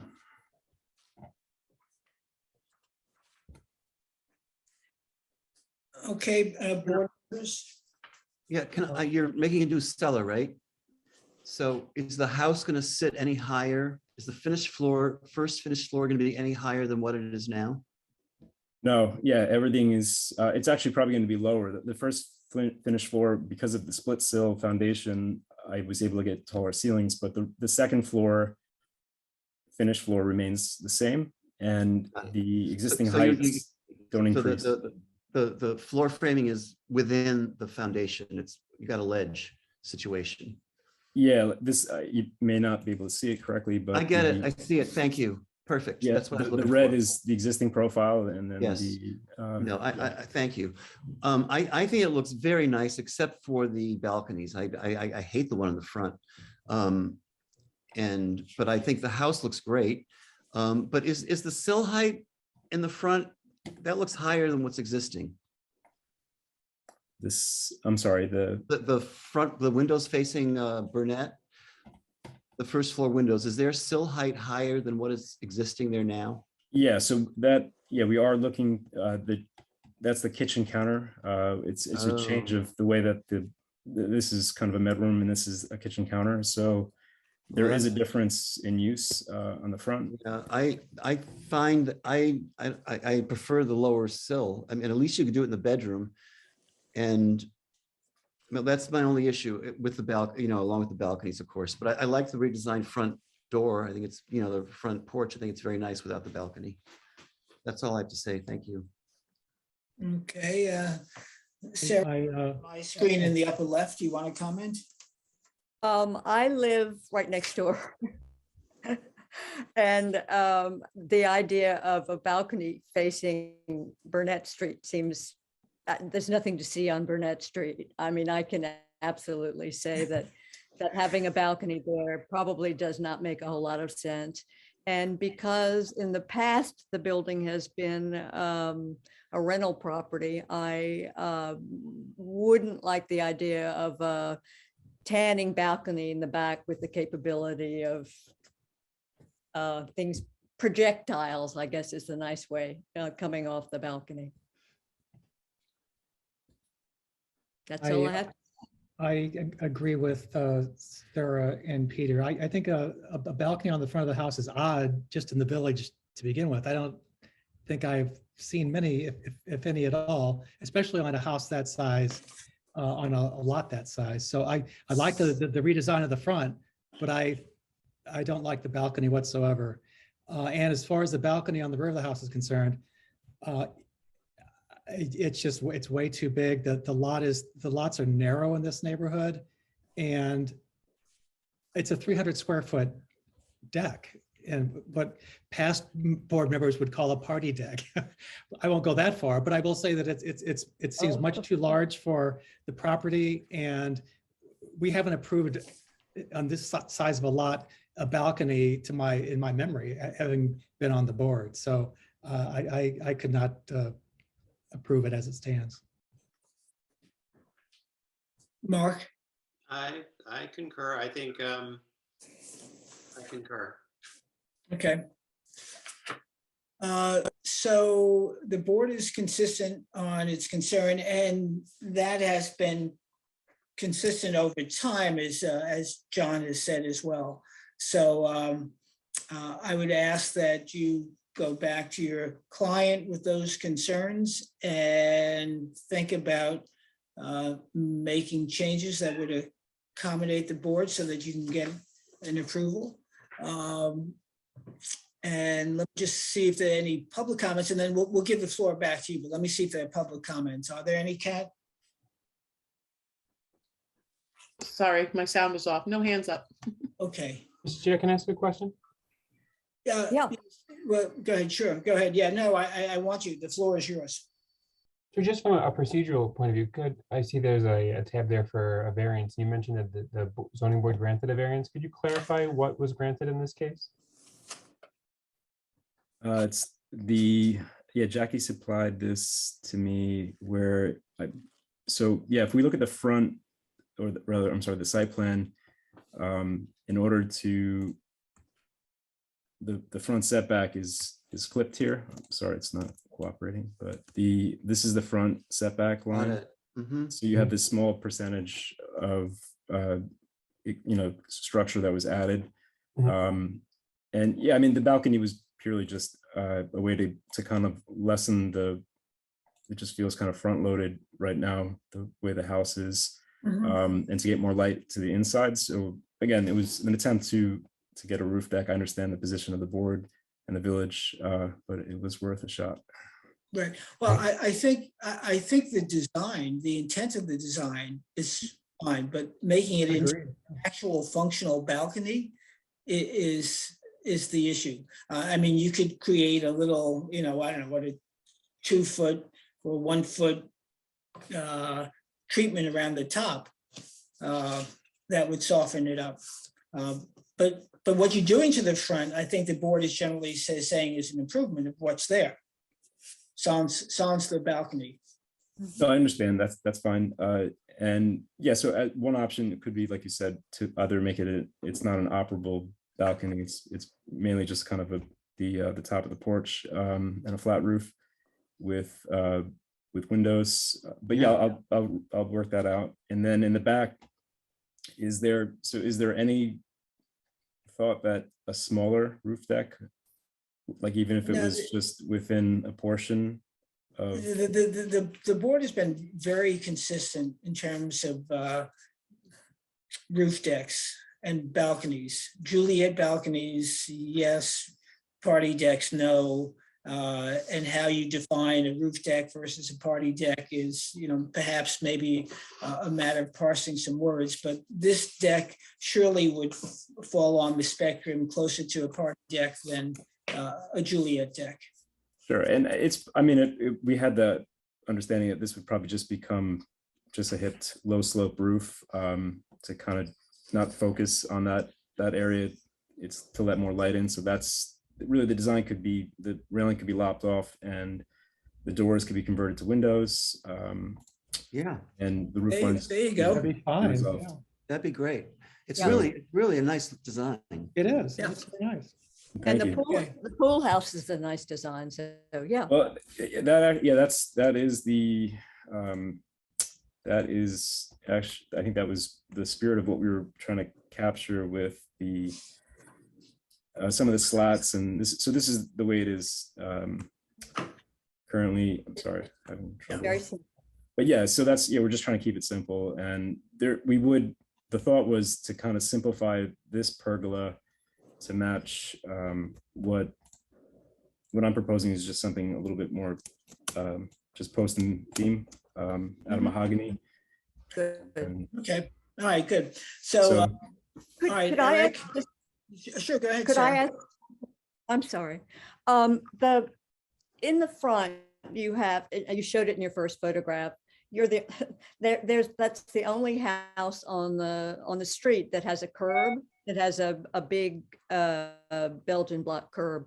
And I want on the street, and every other house just goes basically from lawn or hedge down to asphalt. And I wonder if, and I don't think they ever got permission to do that. I wonder if that Belgian block curb could be either eliminated or softened. Interesting. Yeah, I think we are working with a landscape designer who currently our thought would be to replace the driveway apron and edging. He's not interested in probably, he has to work, I think, out the finer points with the client, but probably steel edging and gravel would be his preference. Perfect. And then how it transitions would be fine. Thank you. And then probably the picket is gone and it would be a hidden fence within the hedge line and that kind of reconstructed. But yeah, we're not looking to really do much other than we are obviously replacing it in kind, but it's we're trying to be mindful of the neighborhood. Thank you. Okay, good. Very much appreciated. It's a cute street. And so the additions are generally good. So thank you. So I move that we accept the applicant's request to adjourn to our next meeting. Do I have a second from John Gregory? All in favor? Aye. Aye. Aye. So Eric, as I said to the previous applicant, any changes you draft should be submitted no later than the Thursday before the next meeting, which is the next meeting is on the 14th. That means noon on Thursday, the 10th is your due date. Okay. All right. Thanks, Jeff. All right. Thank you, everyone. Great. Thank you, Eric. Thank you very Take much. care. All righty. So next application, Patrice McGee and John Kusakria, I guess. Kusakria or Kuzakria. Just blame it on it's late. No, blame it on my pronunciation. Oh, geez. So is Patrice or John here or Phil? Phil is here. Wells Architecture. A new application and the affidavits are in order. Thank you. How you feeling, Alice? Okay. All right. All right. Phil, tell us who you are, your firm, and who you represent. Yes, hi. My name's Phil Wells. My firm is Wells Architecture. I'm licensed in the state of New York, license number 043977. And I'm representing the client tonight of Patrice and John. Okay. May I share my screen? Is that possible? Yeah, sure.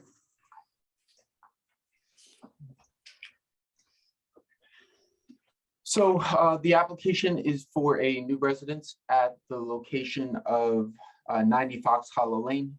The owners have been in the area for 17 years and they recently purchased this lot and plan to remove the building that's there and construct a new building, 2-story, 3,500 square foot house with 27 feet tall.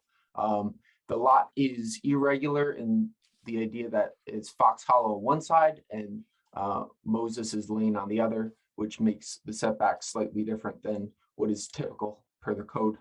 And then I will just go to the elevations because that seems to be what the main topic is. So as you can see, the elevations are dynamic with quality materials with long longevity.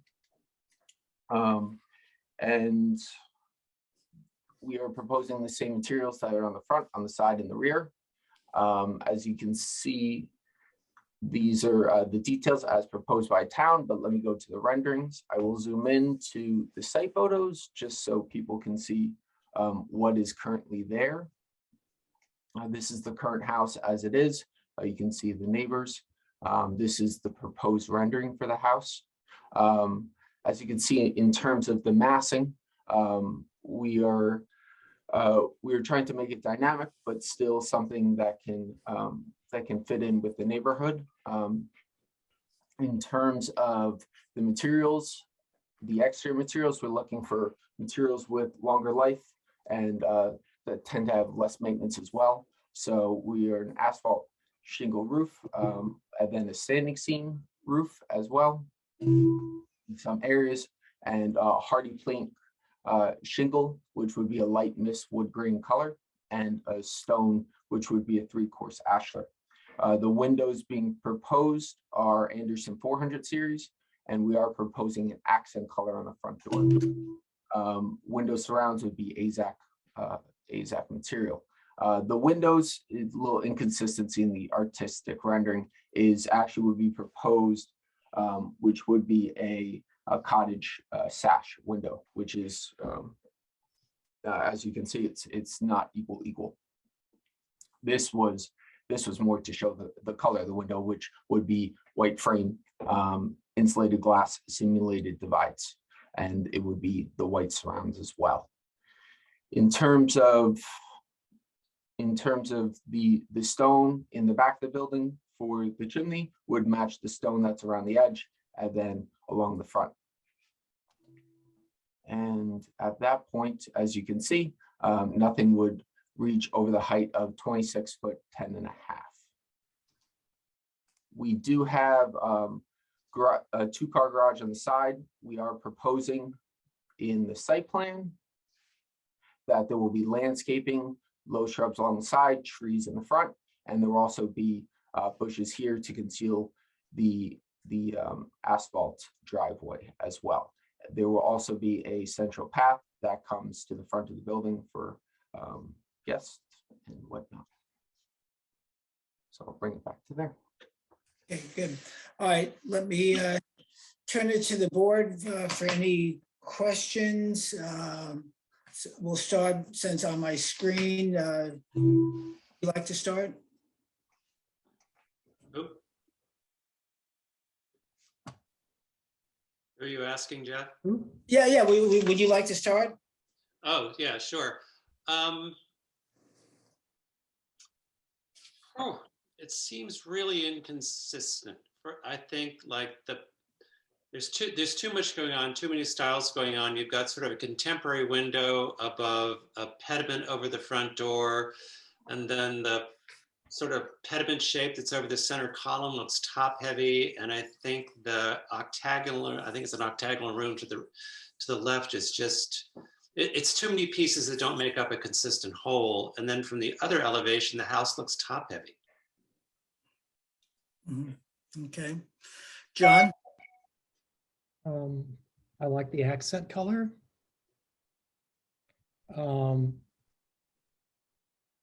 But that's about it. I think the roof lines, and taking, typically what Peter focuses on, I think the roof lines make no sense to me. They're kind of all over the place. Standing seam roof is not something we typically, are favorable of, and the stone also doesn't seem to be typical of a village residence. Brick, maybe, yes, but this kind of stonework just doesn't seem to be representative of a village home. Okay, Sarah? I totally agree. I think that too many choices in window styles and overall styles, and the roof plan, even for my analysis, is a mess. Also, we normally talk about pork chops, and in the rear elevation, these are double pork chops, basically. It's not an eave detail that it should be used in the village. The gable. Peter? Well, yeah, let's keep it that elevation for a second. Where are the windows, for God's sakes? I mean, there are so many roofs, so many gables, so many terrible eave details, no sense to the fenestration. You have to start over. Agreed. And I mean, it's really bad. Okay, it doesn't fit into the neighborhood. It's completely inconsistent. It's a bit of this, a bit of that. It looks like a fake bungalow that belongs in like the San Fernando Valley or something. It's really, it's not at all having to do with Southampton. And I want to share my screen. Well, and the stone, no, we don't have, no. And the different roof materials and these nesting gables. You've got the gable with the big 90, then you've got the gable, and then you got that gable window within it, and then you've got it echoed behind it. Truly, this is, no, not at all. And look, Fox Hollow's got some decent houses, but they're all very simple. They're not so fancy. They're very nice, and the landscaping's beautiful. But I would look to your neighbors. They're simple, and you'll save your clients some money. These roofs would be a nightmare to build, and forget about the leaking. But I want to share my screen for a minute just to give you my little lesson on eaves. Well, we'll have to bleep you, Peter. Sorry. I will tone that down in editing. I can't do it. I can't do it. ARB has a 6-second delay now. Sorry. I wasn't able to do it. But look at the eaves around town. We don't like these pork chops. That's like a mid-island developer spec house. This is for clients. Give them something quality. Give them what Southampton Village has to offer. And please look at all the ways, and there are only 2 or 3 ways that eaves turn corners in Southampton Village, okay? There are 3 or 4 good ways. There are about a dozen more which are terrible. But please look at the traditional houses from the 20s and 30s and learn how to turn that corner, okay? Thank you. So, Bill, I don't know if there's any public comment, but I think what you're hearing from the board, you made 2 points initially. You said it's dynamic and it fits in. So dynamic, that's for sure. I think that's what the board is saying. Fitting in, the board is saying no.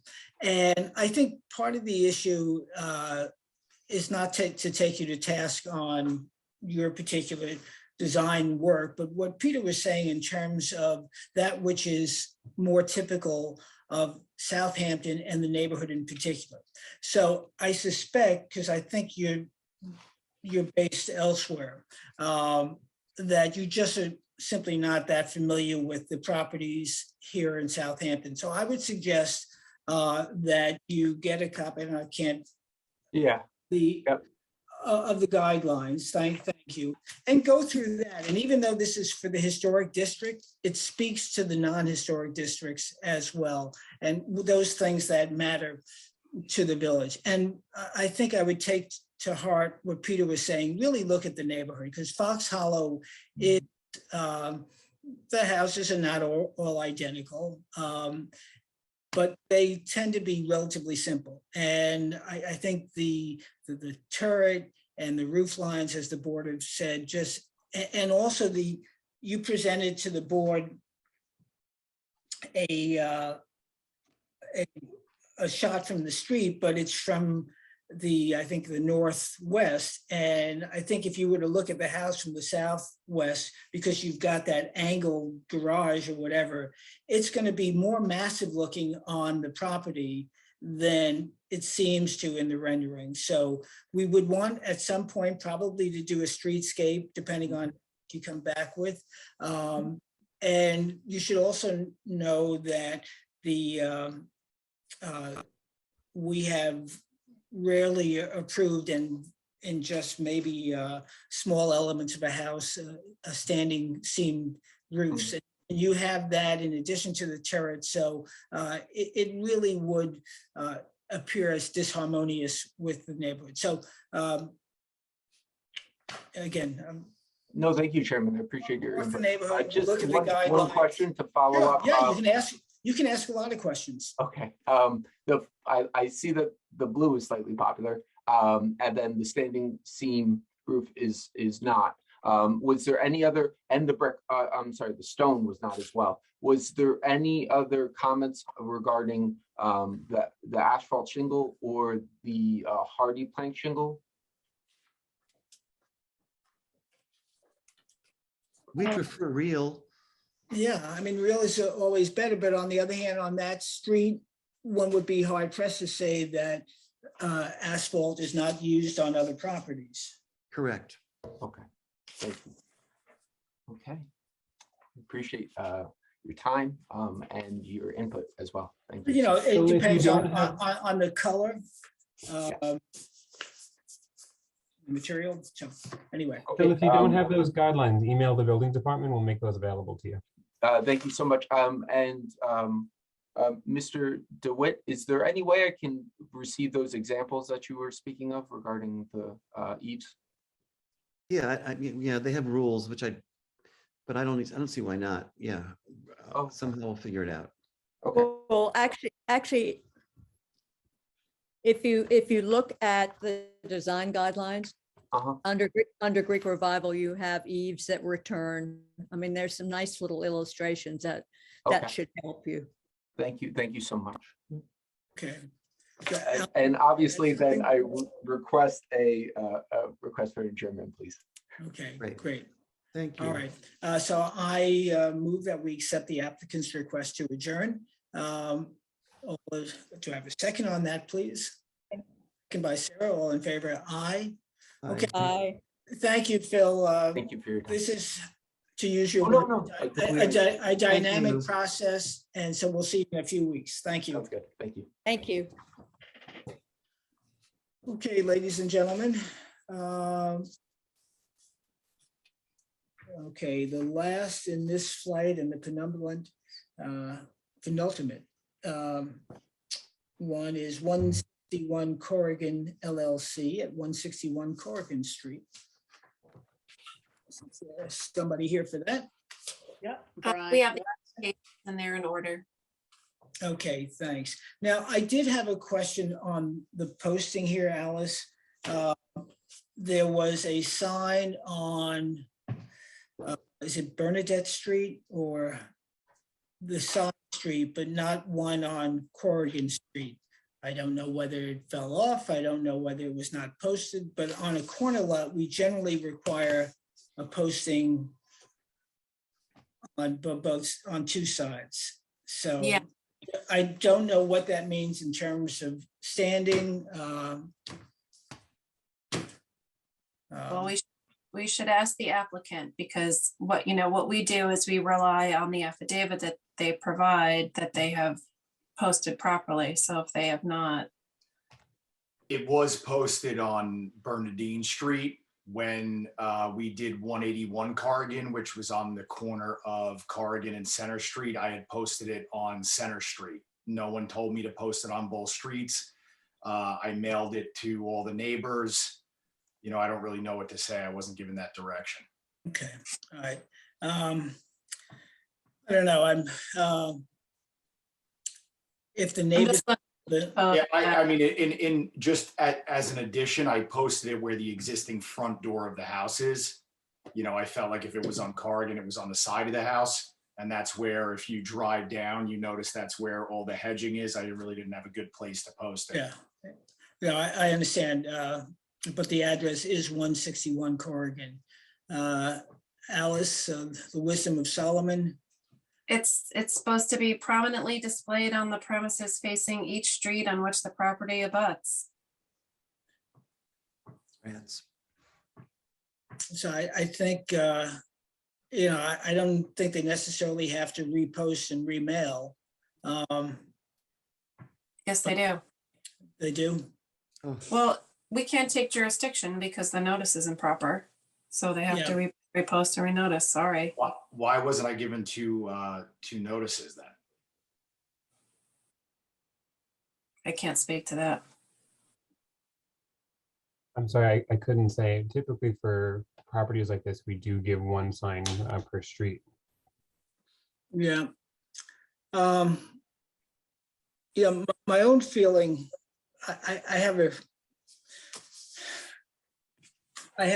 feeling there are going to be some concerns on the application, and that in all likelihood, there's going to be some redesign. So they're going to have to come back to us. And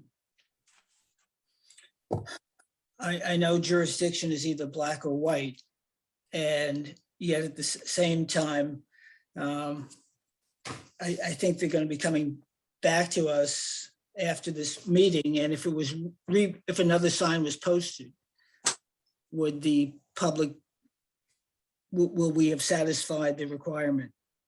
That can't cure jurisdiction, no. It's defective. All right.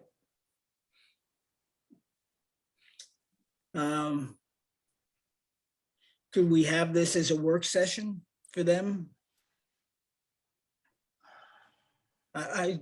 Yeah, I think so.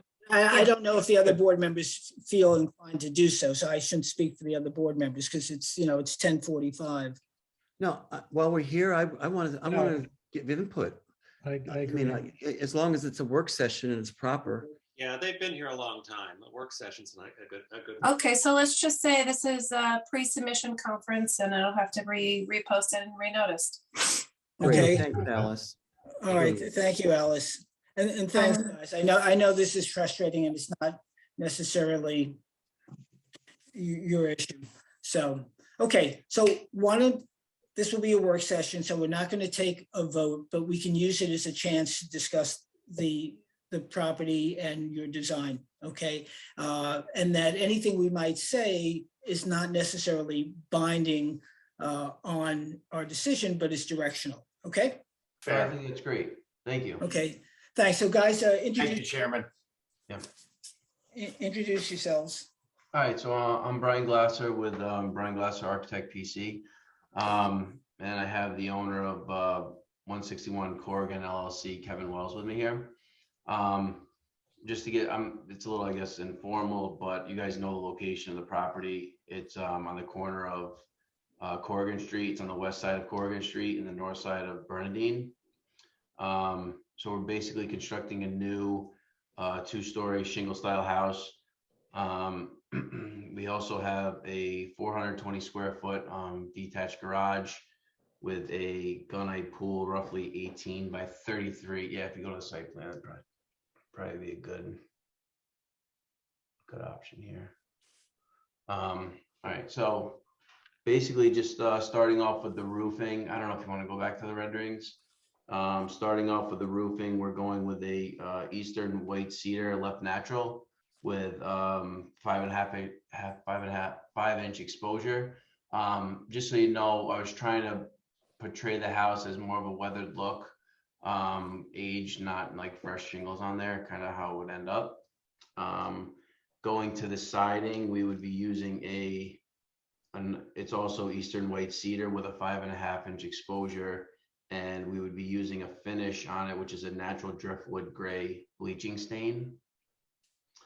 Moving to the windows, we were going to be going with Marvin Ultimate, which is an aluminum clad window, and the cladding color that we liked was a Colby Timber Wolf gray, which would be a custom color that Marvin would provide us.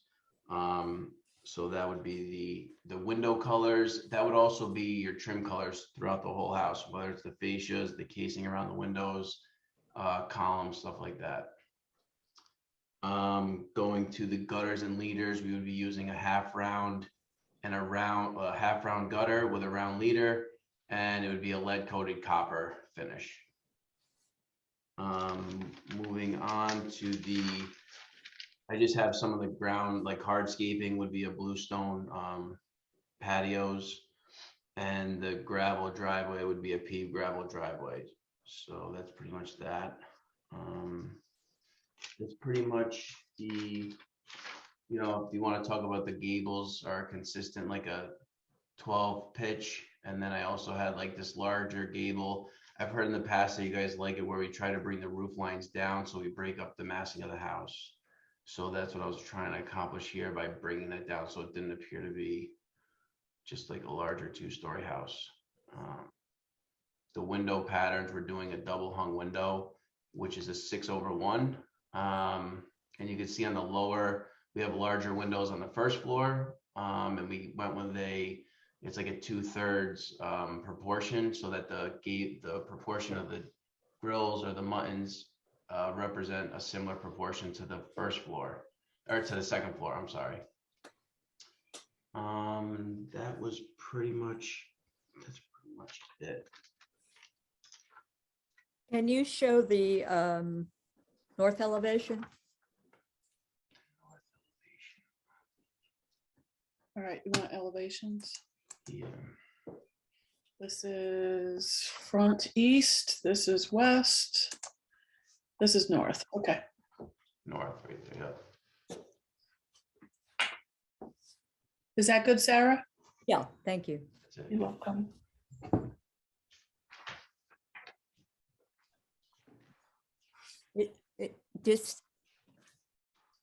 It seems a little lacking in windows. The north elevation. Yeah, I always get concerned about like the bed placement, but we could definitely, probably could put windows on that wall, on the elevation. Probably get one in like one of the master walk-in closets and probably two to the left and the right. I would just have to change the scale of it slightly. Okay, you know, Brian, it's really a good looking house and I know how to fix it. Okay, well, this is great. All right, let's hear it. Brian, you're very talented. You know, and you're easy to work with. So can we go back to the 3D renderings of the? I'll second that. Okay, listen.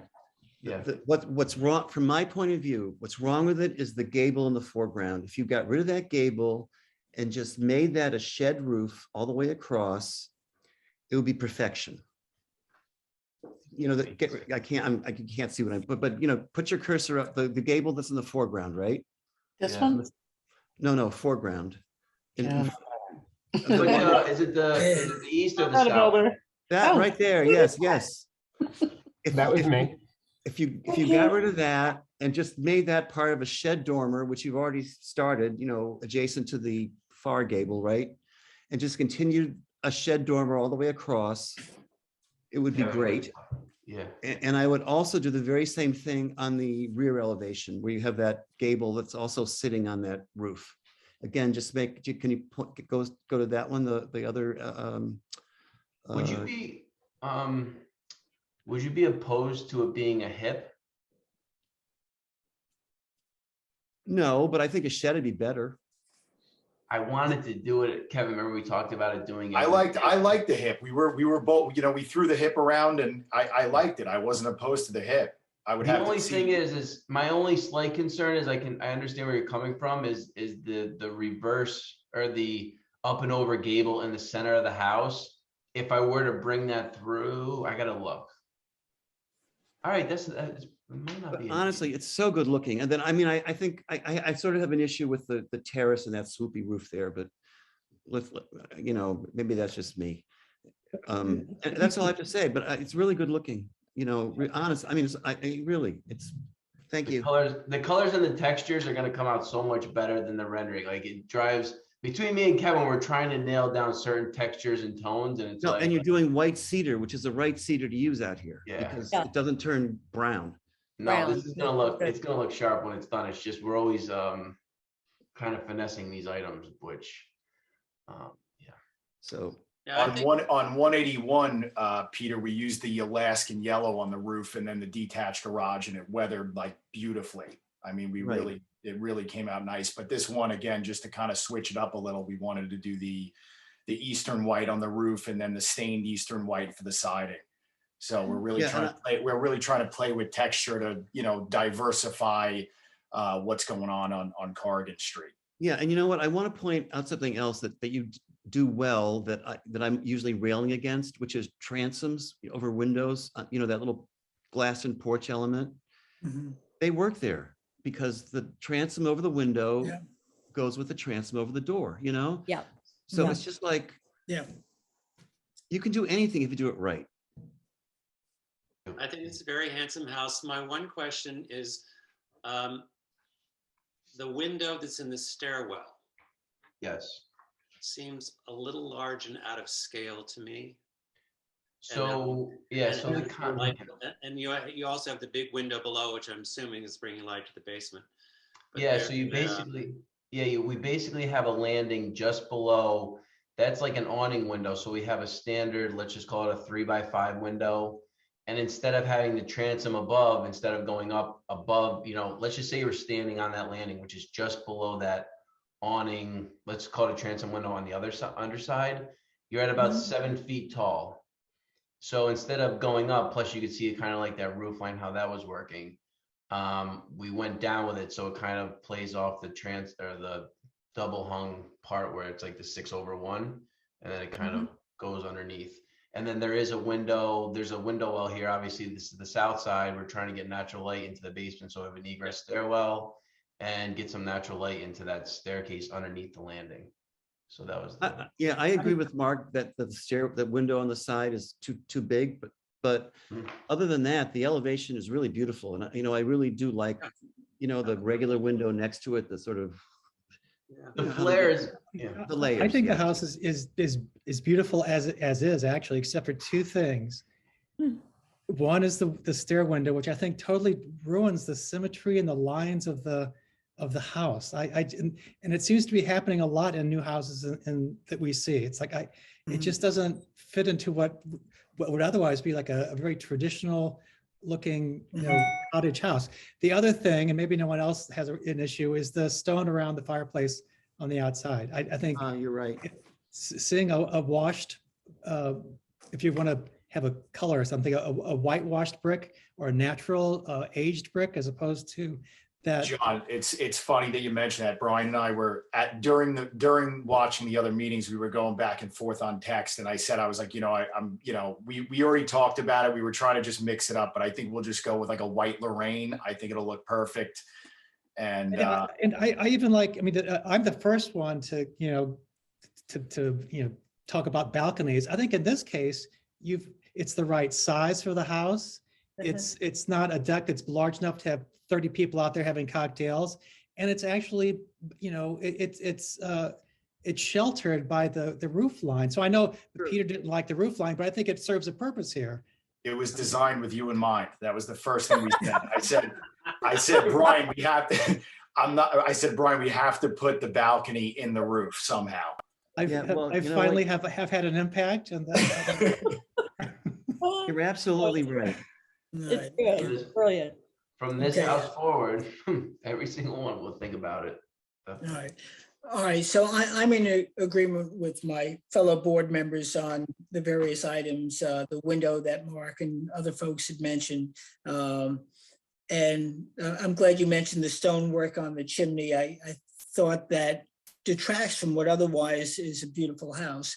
And it may be a small point, but somebody else mentioned it too. The swooping element to the sides of the balcony, and then also repeated on the front of the house. I don't know, would that look any? I like it. I think it's a nice sort of flourish that adds to that house, or takes away from the lines of the house. I like adding a little curve to Yeah, that's fine. It's not a hill to die on. I just wanted to see if anybody had. So I'm with Sarah. So I just want to speak to the window on the side, the one that we're talking about on the landing of the stairwell. Yeah. You know, again, that element of adding light into that landing and then also to the lower level. What can you guys give us some direction on that? Because I think it's important to get light in that stairwell. And you know, again, the way we designed it with the transom on the bottom was kind of just to add, you know, we like the quirkiness of village homes. And I mean, I think that was, again, it was kind of made quirky intentionally as a design element. I like light fixtures always work. I like the idea. I like the idea. I think it just needs to be scaled down a little bit. I wonder if, I mean, because the top of the window is actually above the bottom of the window to the left of it. Yes. Just bring the scale down a little bit. The quirkiness is fine. I like the way that it breaks the side wall that way. I just feel like it's about 20% too big. Yeah, listen, I would keep the lower landing window wide the way it is, but the upper one, I would just make it a single window with, you know, just one oversized window. I'm thinking, why doesn't we do like a decorative bay that kind of, I mean, this is very rough, but a decorative bay to kind of help balance out instead of this I sweeping think down. I would just do a window. Oh, window. All right. Just A simple overscaled window. Yeah, the house is handsome. Thank you. All Fair. right. Okay, good. So All right. much as this is a work session, there's no public comment. Yeah. And so, gentlemen, the board has given you some food for thought, some advice. Let's take that back. And so we'll see. So I have to repost and remail. All right, and we could do Alice that. is shaking her head. We could do that. We could adjourn until the 14th, the next meeting. Yeah, well, but by definition, we're not having a public. Oh, right. Yeah, So, you don't need to adjourn, but you should have enough time to repost and remail. Okay. Okay. Thank you. All right. Thank Thank you. Thank you, gentlemen. Thank you Thanks so for, much. Have a thanks great night. for taking your All time. right, take care. Take care. Thanks. Alice, if I may, does this need to be renoticed in the newspaper as well? I mean, it was already noticed, so that's probably proper. Okay, perfect. Thank you. Yeah. Okay, so finally, driveway gates at the home of Thomas Appio at Breeze Lane. Is the applicant or representative here?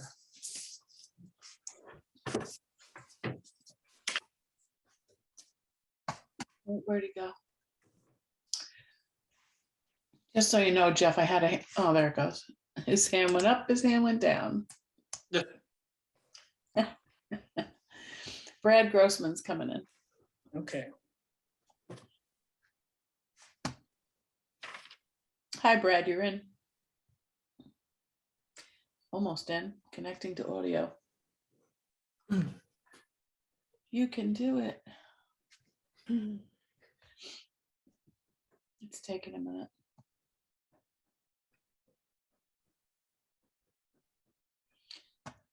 Oh, Brad has a bad connection.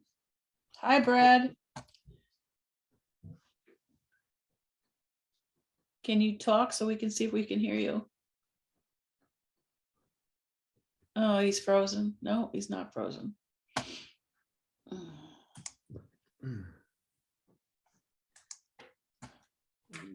It says your computer's trying to connect to the audio. Almost made it without any issues. Yeah. So close. Are you close to your Ethernet internet? Oh, there he is. I think he's in. I can't hear him. Something. Brad, is the sound up on your computer? If it's not, we won't be able to hear you. Try turning that up. Yeah. Bummer.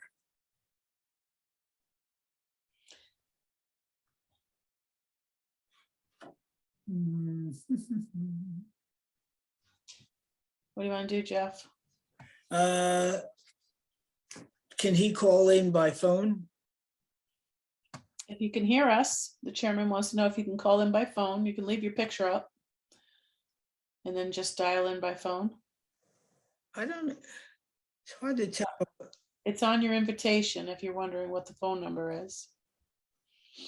Seems like he's not even hearing us though, right? Can you hear us? Nod yes if you can hear us. Yeah, no, he can't. Okay. Looks frozen. Yeah, but it's somehow repeating. The lighting changed. The Yeah, lighting it's is- not a repeat. Something, yeah, something's going on. Try this. Let me bring mine up. Can you chat with him, Kat? I wish he could look at me. Wait a minute, he Yeah, moved. He I moved. love He's That's so moving, bad. He's dialing his phone. Yeah. Let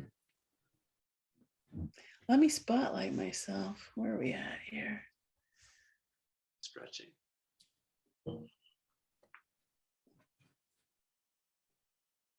Oh, I guess he got it. I think he's gone. You know what? We may have to revert to tin cans.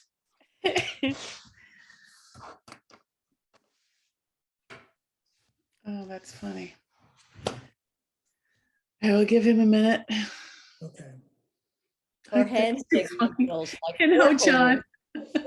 That's a bummer, though, to have waited this entire meeting and not being Oh. able to connect. Yeah. Yeah. If it turns out that we don't hear him this evening, we'll make him first the next time. Yeah. Is there another application we have tonight, or is this the I last? think this is No, it. this is the last. Oh, it's the last. Oh. Poor guy, it's the last one. Yeah. So let's do this. Let me do this while he's working on whatever he's working on. What attendees? All right. Do you have his design, Kat, to show? Well, I have the survey. Let's see. Yes. Yeah. Okay, let's do this. I'm gonna bring it up so you guys can see it. Yep. Share screen. Let me just pull that up in case he shows up. Well, All right. So go ahead. He offered two options. yes, so that's what I was gonna say. So he offered this, and then he offered this, so square and also curved. And then they gave a beautiful picture of both. This was the first one, and this was the second one. And that's, I guess, the biggest part of his application. Right. Square is So very the nice, very question I like the second is, one. Love the second one. right, and plus it's smaller in scale. Yeah. 5 feet. So Alice, what can we do in this situation? It sounds like the board is looking to approve the second option, so Yes. I think, he's probably not going to object to you approving his application tonight. You think he would take yes for an answer? I think he would. Okay. All right. So let's take a look at this and maybe he'll come back on. So dimension wise, it's 5 feet on the posts. They look to be, I can read it here. That is on the post. There's no lights. No lights. 50% transparent. It's 5 feet tall. Yeah. Post and the gate's a little less. 4 feet. Or 4. Yeah. Before. The keypad is there on the post, Jeff. Yep. Yep. Thank you, Sarah. And, I think it and checks all the are you guys boxes. are you guys okay with the cedar? Yes. Yeah, Yeah. it looks actually very nice against the house. For Yeah. this street. Okay, so let's do that. Alice, if you say it's okay for us to approve this particular option 2, then I would move that we do so. I think that's Absolutely. Can I make one suggestion? sure. I know the code requires an 8-foot setback from the pavement here. I'm just checking the survey. I'm trying to see that the 18. It does Brad say is 18? in. I'm here. I'm sorry. I apologize. Yes, you're in. Hooray.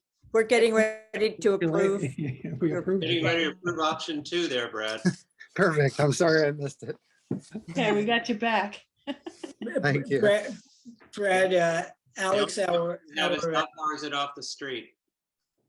It's 18 feet to code. Great. Okay, then we're great.